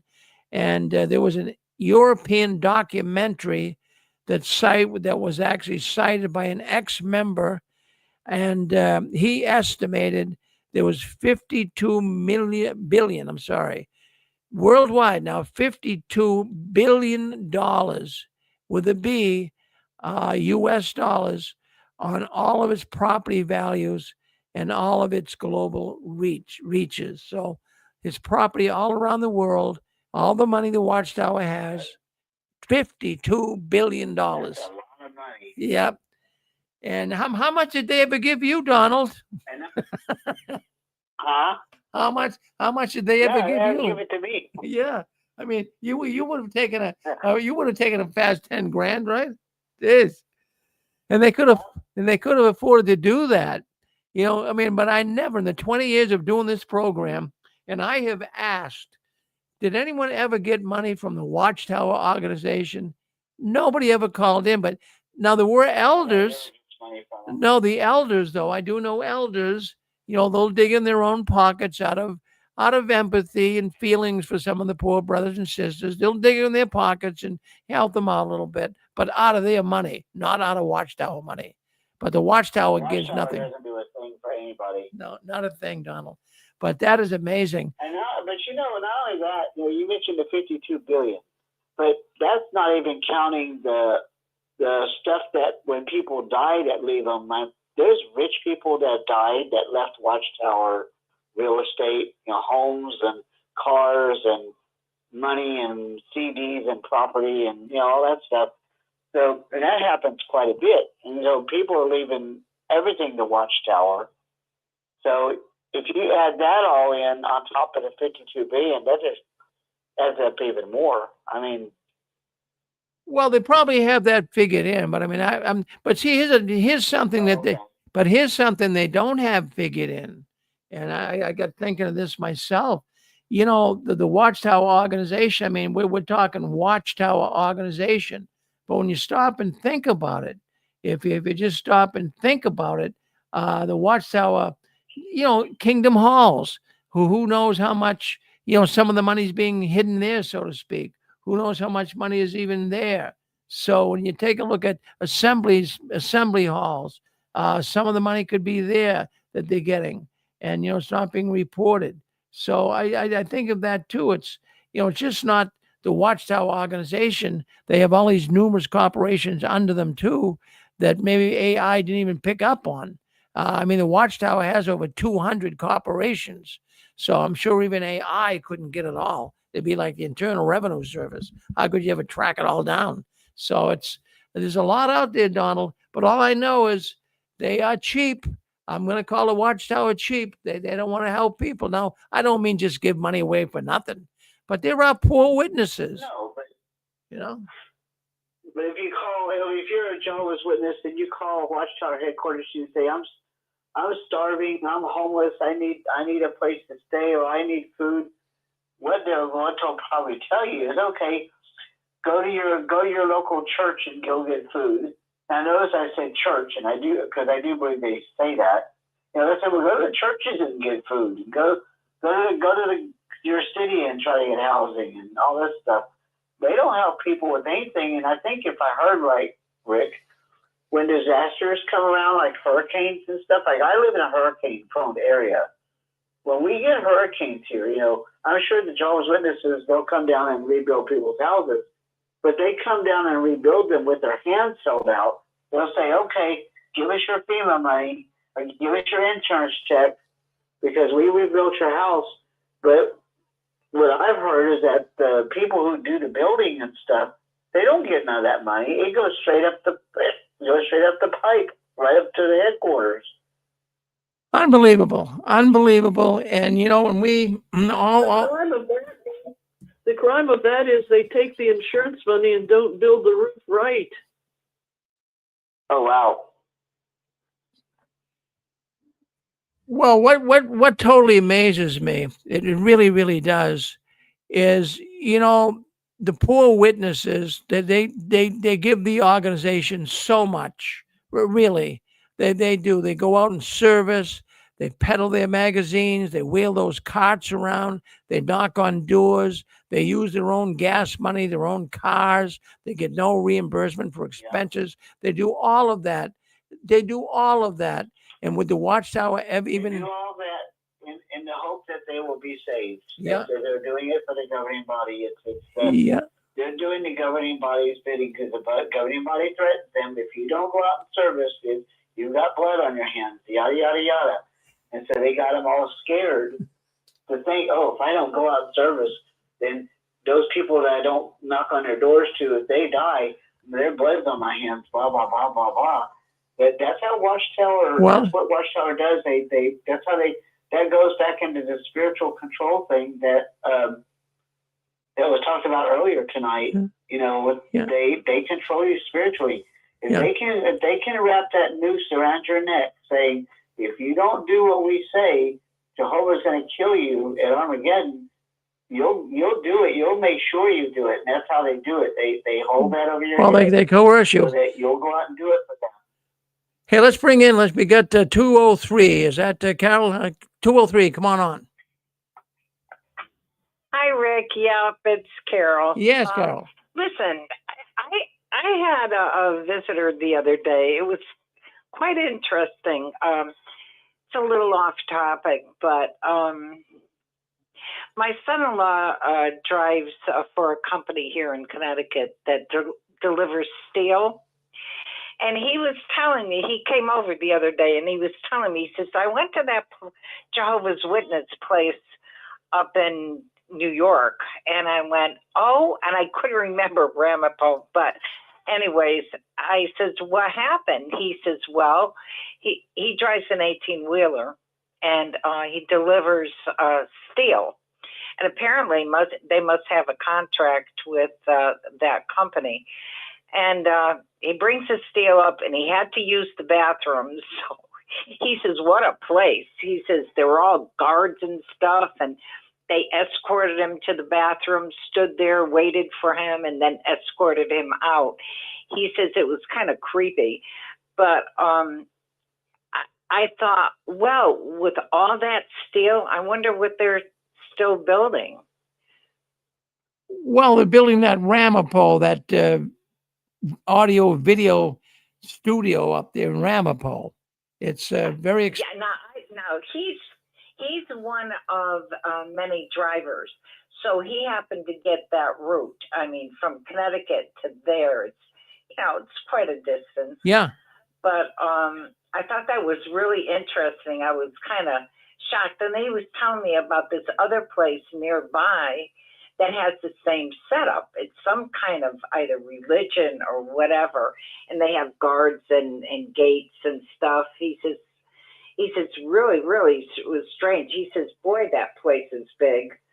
But, yeah, I thought that was interesting. I don't get out very often. And when I get a visitor and they tell me that they've been up to that Jehovah's Witness place, I had to laugh. Well, no, that's fascinating.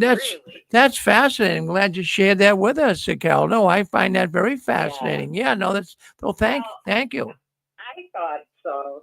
But he says I had to be careful of my language. I couldn't say anything like whatever, that guys say, these truckers, So he says I was very careful how I spoke.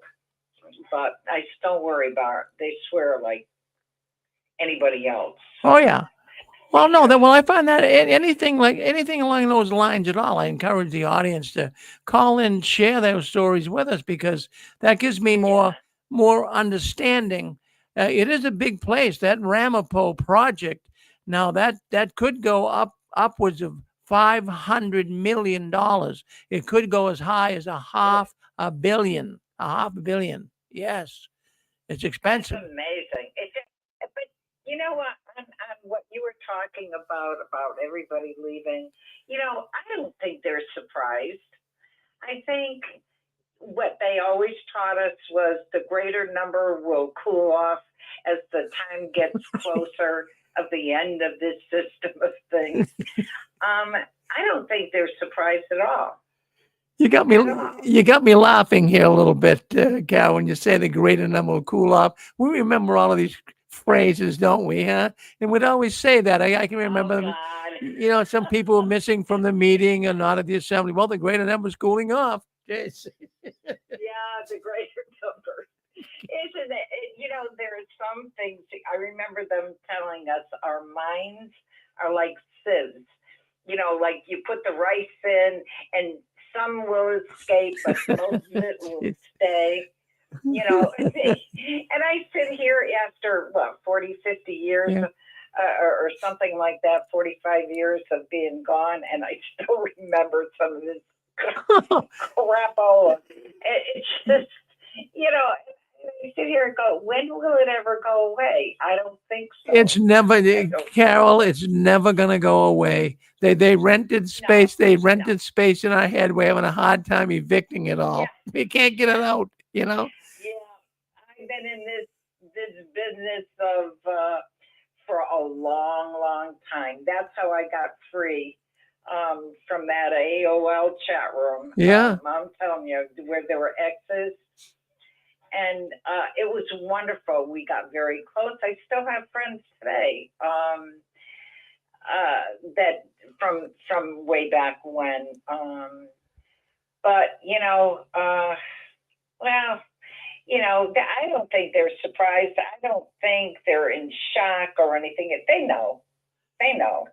And then they will attribute to the end is close by. So, yeah, the greater number. Will cool off. No, in fact, it's so funny. I mean, there's so many of those crazy, you know, well, Brother Farron, you're running ahead. Oh, Brother Farron, put that on the back burner. You know, geez, you couldn't get any. Oh, yeah. You couldn't get anything answered. Yeah, but we just obey Jehovah. Jehovah will trust. You'll trust in Jehovah. Everything will work out fine. Oh my God. That's everything around our life. Yeah. We're that way. Trust in Jehovah. I don't use that name anymore. I just, yeah. No, I don't. Yeah, well, you know, I'm over it. Well, yes, you sound really good, Cal. You sound really up, and you sound nice and clear. You're doing good, huh? That's good. Yeah, well, you know, this stroke kind of did take a lot of stuff away. I have to really think a lot before I speak and hope that it doesn't get all mixed up. But I'm doing okay at 82. I'm still strong. I still, you know, I'm not in the dementia stage right now. So. Oh no, you're doing good. Well, you know, they said, even myself, what happened one day. I think I gave the story here on the program. Is about back in 2023.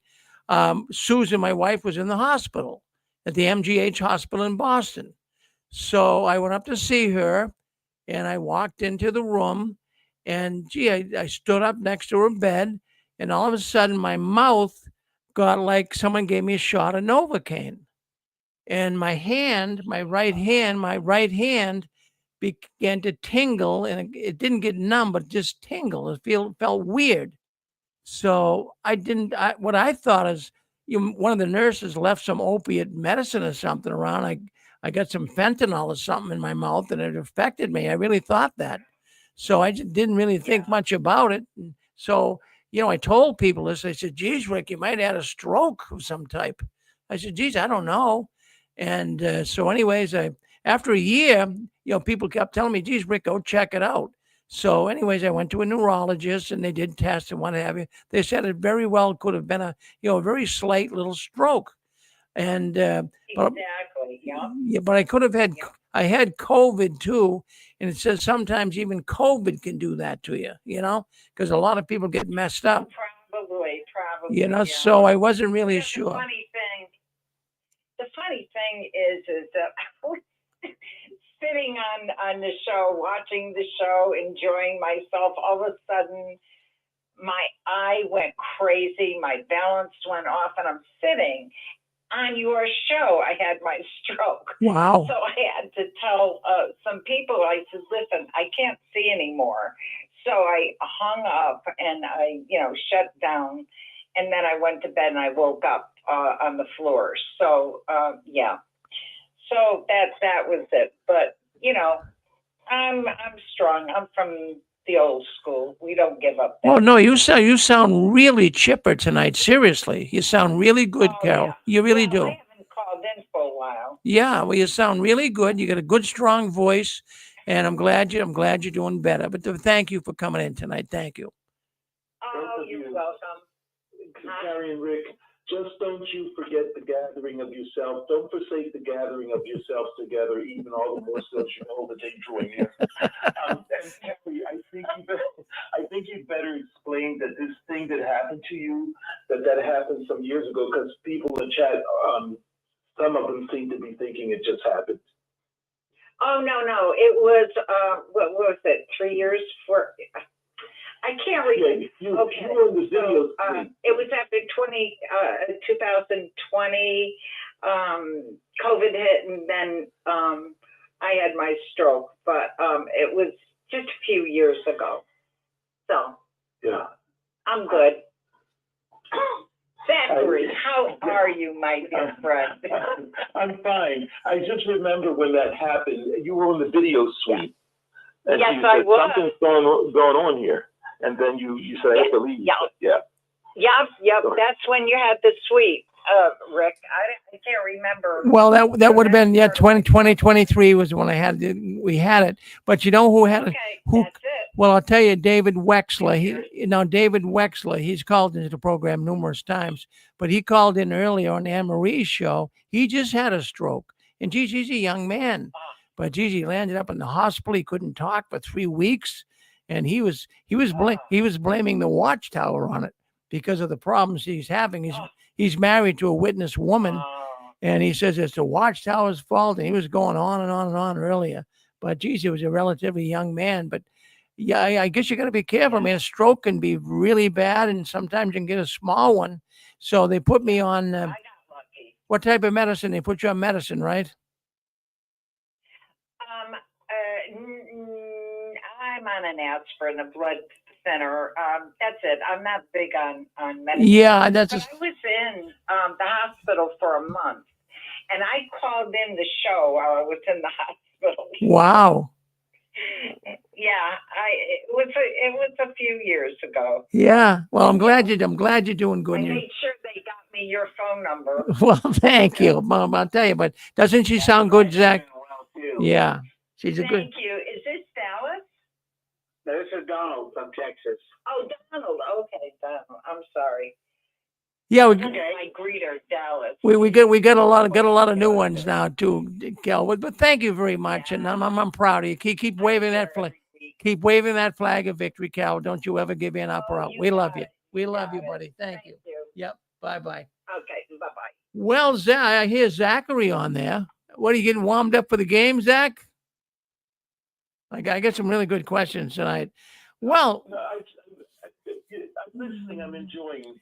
yeah, I get the check out to Debbie, and she says thank you for that, and so that worked out good. So she'll be able to. So that was good. You could do that, and she appreciated. I appreciate it too. And I wasn't trying to be like Mr. Meanie at all with this third party stuff, but in other words, I got thinking. Suppose I'm sure she'll get it, but in the future, we'll stop that third party stuff because what happens? So I send the money out to someone that they give me to send it to, and then they don't get it. Well, Rick, I didn't get my check, then the person cashes it. So then I'm on the hook again. Well, do I blame the person or do I have to still send them another check? So it's just too confusion. Yeah, it's too confusion. All right. But you know what? I say, if Debbie had won the game, what would you do? Well, if Debbie, Same address, same name. Well, if Debbie won the game, I would have to send it to Debbie. Yeah. Now, so it's got to go. So if you win the game, it's got to go. Yeah, it's got to go to. You got to give me an address. I'm not gonna rat on anybody where they live. Thank you so much. That was so kind of you. Well, thank you, Zach. So you ready for the game now? So we're starting a few points last week. All right. So let's see what we got for the game now. Let me give the rules. We're gonna play.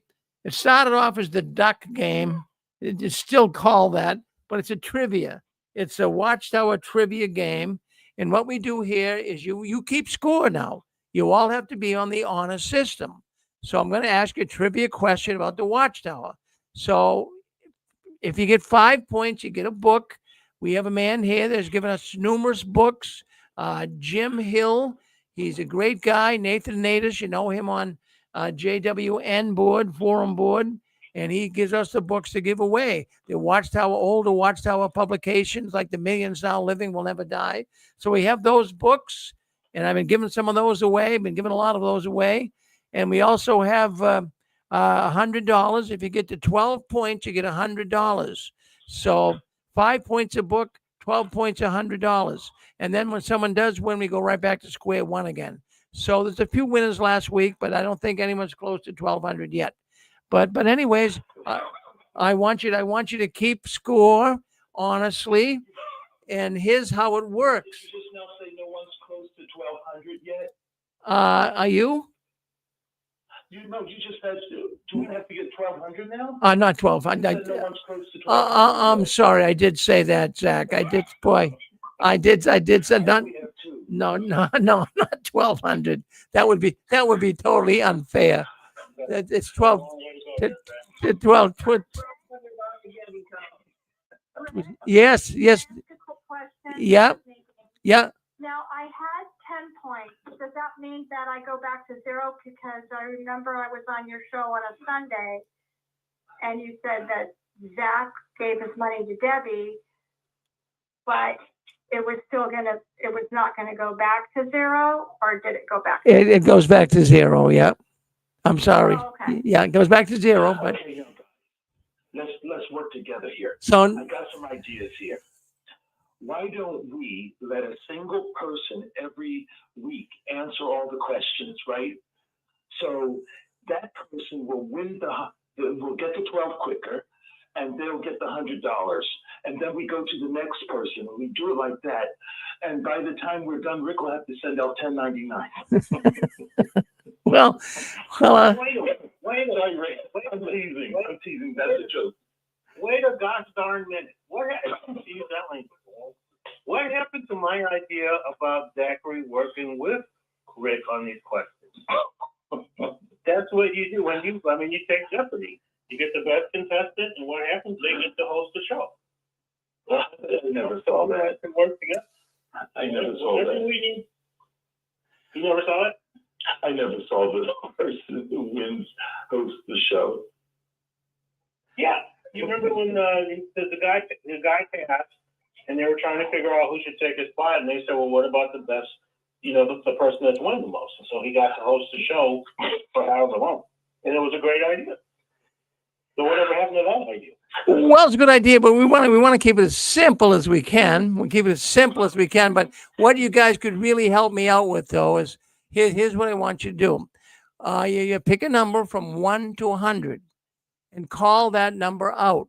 And I know Zach, he uses 1, and there's others that have certain numbers they use. Keep using the same number. But rather than say like 11, 11, 11, it's very confusing here because a lot of people are calling in at once. Sometimes we have 20, 25 people calling at once here. So it's very hard to hear who said what. So, call it out once. I'll hear it. And then you'll get a chance to answer the question. So let's start the first. Everyone's on the honor system. So for 1 point, let's answer this question.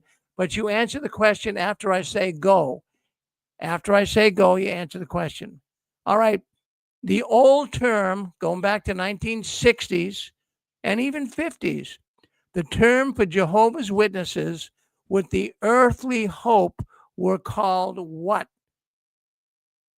What class? Go. 1. Go ahead, 1. I'm going to say earthly. Well, those are what the ones with the earthly. Class, No. 2. Go ahead. They're called the great crowd and the other sheep. No, this is even before. They're called Jonadabs. You got to pick a. Not in the 60s. So you can just. That was not in the 60s. That was not in the 60s. Well, I said 50s too, 50s and 60s. But I can remember, and in the 60s, it was still kind of hanging around, even though it wasn't used much, but it was. But in the 50s mostly. All right. Not in the 50s. No? I don't know. Yeah, I saw the term. It comes from it. I saw it. It's in those old big watchtowers. It's not in the smaller ones. It's in those oversized ones. Jehonadab and Jonadab. It's the same thing. Yeah. But it's because this king, Jehu, said, who's going to help me? And they were going to destroy these people or kill these people. And this man named Jehonadab says, I will help you. And so he got up in the guy in Jehu's chariot, and they went to kill the people. And so Jehu represented the anointed, and this Jonadab, shortened, I mean, he represented the other sheep. Boy, it's quite. And this is why I keep saying you two should work together. You keep proving my point. All right, let's go. Well, you're right. You're right, Stefan. You're right. Let's go to the next question. Every Jehovah's Witness, is called a go. One. Well, we got 2 1. Zach, we had one. I said it first. Yeah. Every Jehovah's Witness is called a minister.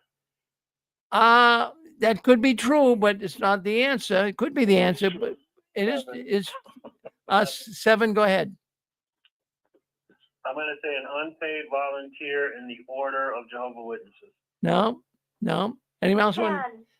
10. Go, Nadine. Let's give Nadine a shot. Go ahead, Nadine. Okay. They're called Bible students. No, that's I didn't think of Bible students. That's good, but it's not that. It begins with a P. What? Publisher. I'm going to give it to Nadine. We all love Nadine. We gotta give Nadine a point. I gotta make her feel good after losing all those points. we gotta give her a point. The poor girl, she was so close to winning 100. She could have used the money too. She really could have. All right. So let's go with this. All right. Well, that might be a little hard. All right. A Jehovah's Witness who is publicly disciplined by the elders, what is it called? Go. 7. Go ahead, 7. I'm going to say public reproof or disfellowship. You got it. Take a point. You got it. Publicly reproved. Yep. Yeah. Isn't that a sad thing too? Isn't that a sad thing? You do something wrong and they can get up and publicly reprove you. Do you know what the old term used to be? What? Like in early 70s? What was it? It was called probation. Was it? Is that right? Yeah, I did. Do you remember that, Rick? Vaguely. Now that you bring it up. It was called probation. And a brother, the early 2000s told me that when a person was on probation, then they had to meet with the committee once a month for a year. And they kind of would get like beat up on, why weren't you at this meeting? And why weren't you? Because they were under, for that year, it was apparently possible for them to be disfellowshipped. They were on probation. Mm-hmm. No, I'll tell you what, I mean, they had to really modify some of these rules because, it was kind of harsh. In fact, at one time, Zach, and you may remember it, but I remember going to a meeting and actually hearing a man that was disfellowshipped. I was only young at the time, probably only 8-10 years old, but I was in Massachusetts and at a Kingdom Hall, and they got up and they said this brother was being disfellowshipped for adultery. I couldn't believe it. I mean, I didn't know what adultery was back then, but I can remember now they would tell you what you were what the person was disfellowshipped for. Imagine they couldn't get away with that today for anything. Jeez.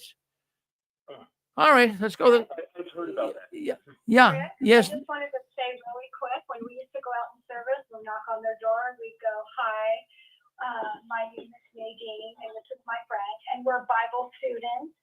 Mm-hmm. Calling on your neighbors today. Yeah. Well, you said, no, that's right.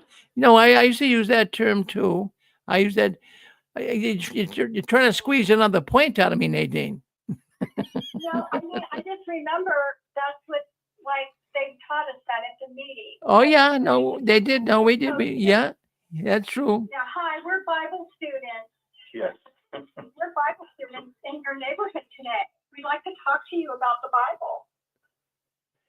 We all said that. Yeah, we did. All right, let's go to the next one. Let's go to the next question. All other religions, pagan, Christian, or any world religion, what are they called in the Watchtower? Go. Okay, I'll go with 10. I heard 10. Go ahead, Nadine. False religion. It could be called false religion, but they got a special name. Let's go with 1. Babylon the Great. Babylon the Great. You got it. Babylon the Great. I mean, Carol was just on, in fact, talking about some of the old terms and things. How many times we heard that term in the Watchtower? Babylon the Great. I'll tell you what, though. They're still waiting for Babylon the Great to turn on them. And maybe it is happening. I mean, but actually the governments are turning on them. All right, let's. The UN's supposed to turn on Babylon the Great. That's right. But but now it's a toothless tiger, according to Donald Trump. All right. Babylon the Great because they were part of false religion. Well, that's true too. Yeah. Babylon the Great is the world empire of false religion. All right. I want you to. No, I'm going to. King Charles is supposed to be praying with the Pope today.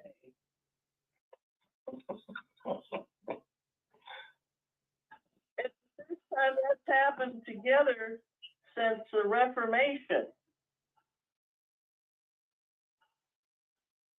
Is that right, Pixie? So that never happened before? Yeah. I mean, since the Reformation? It happened since like before Martin Luther. Holy mackerel. Well, that's historical. Yeah, holy mackerel, that's right. Well, that's historical. Hey, all right, here's the next question. All right. Now, according to the November 1924 Golden Age, women are encouraged to not wear it was a certain hairdo. That Golden Age magazine in 1927, women were encouraged not to wear a go. Want to take a shot at it? What type of a hair? Go ahead, 7. I have no idea. I'm going to say dreadlocks. No, but it's a good guess. Good. In 24? Well, now this is true. They could not. Back then, They couldn't wear a bob hairdo. Could someone explain to me what a bob hairdo was? What is a bob hairdo? I know. Okay, Karen. bob hairdo, if I'm not mistaken, is where you're like on the sides, especially. It kind of comes down to about your ear. You kind of clip it toward your ear, so it's kind of a shorter hairstyle. So they probably interpreted it that you're a Christian woman, you're supposed to grow it, so you don't cut it. Before that time, women did not cut their hair short. If you cut your hair short before about 1927, you were a bad lady, or so they say, or you were an actress in the theater or something. So when that short hair came in, the short dresses came in, and the automobile came in, and jazz music came in, and the rest is history. So it's like so you could say a short hairdo. Yeah. Well, Yeah, the short actually, it's one length, and it's usually like, it could be like to your chin or to like your shoulders. And it's one length, and that's why they call it a bob.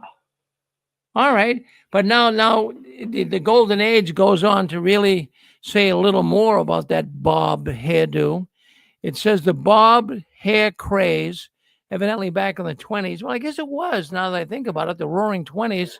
It said the bobbed hair craze is sure to lead to baldness sooner or later.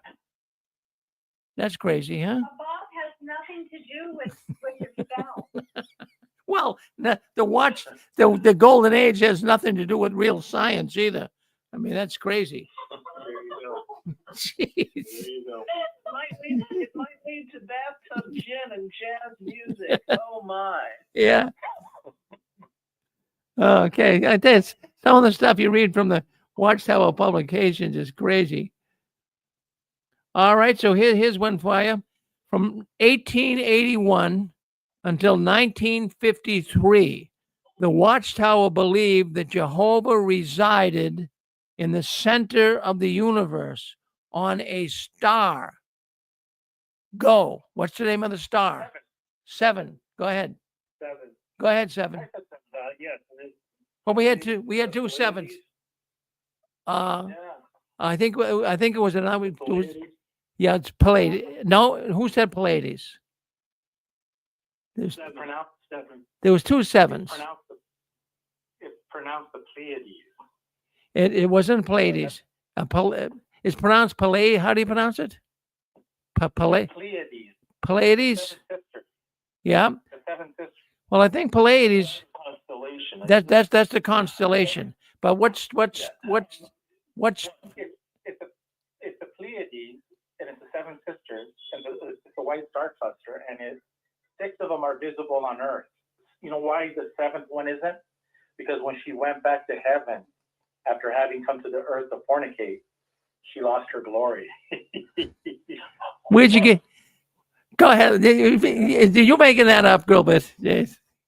No, for real. The Pleiades. The Pleiades. Pleiades. All right. All right. So go ahead. Who wants to answer? What star in the Pleiades? Go ahead, Zach. Oh, is it in one? Is it in there? Yeah, there's a star. I'm going to say a star, but I don't think he's really. Well, it begins. I know it begins with an A.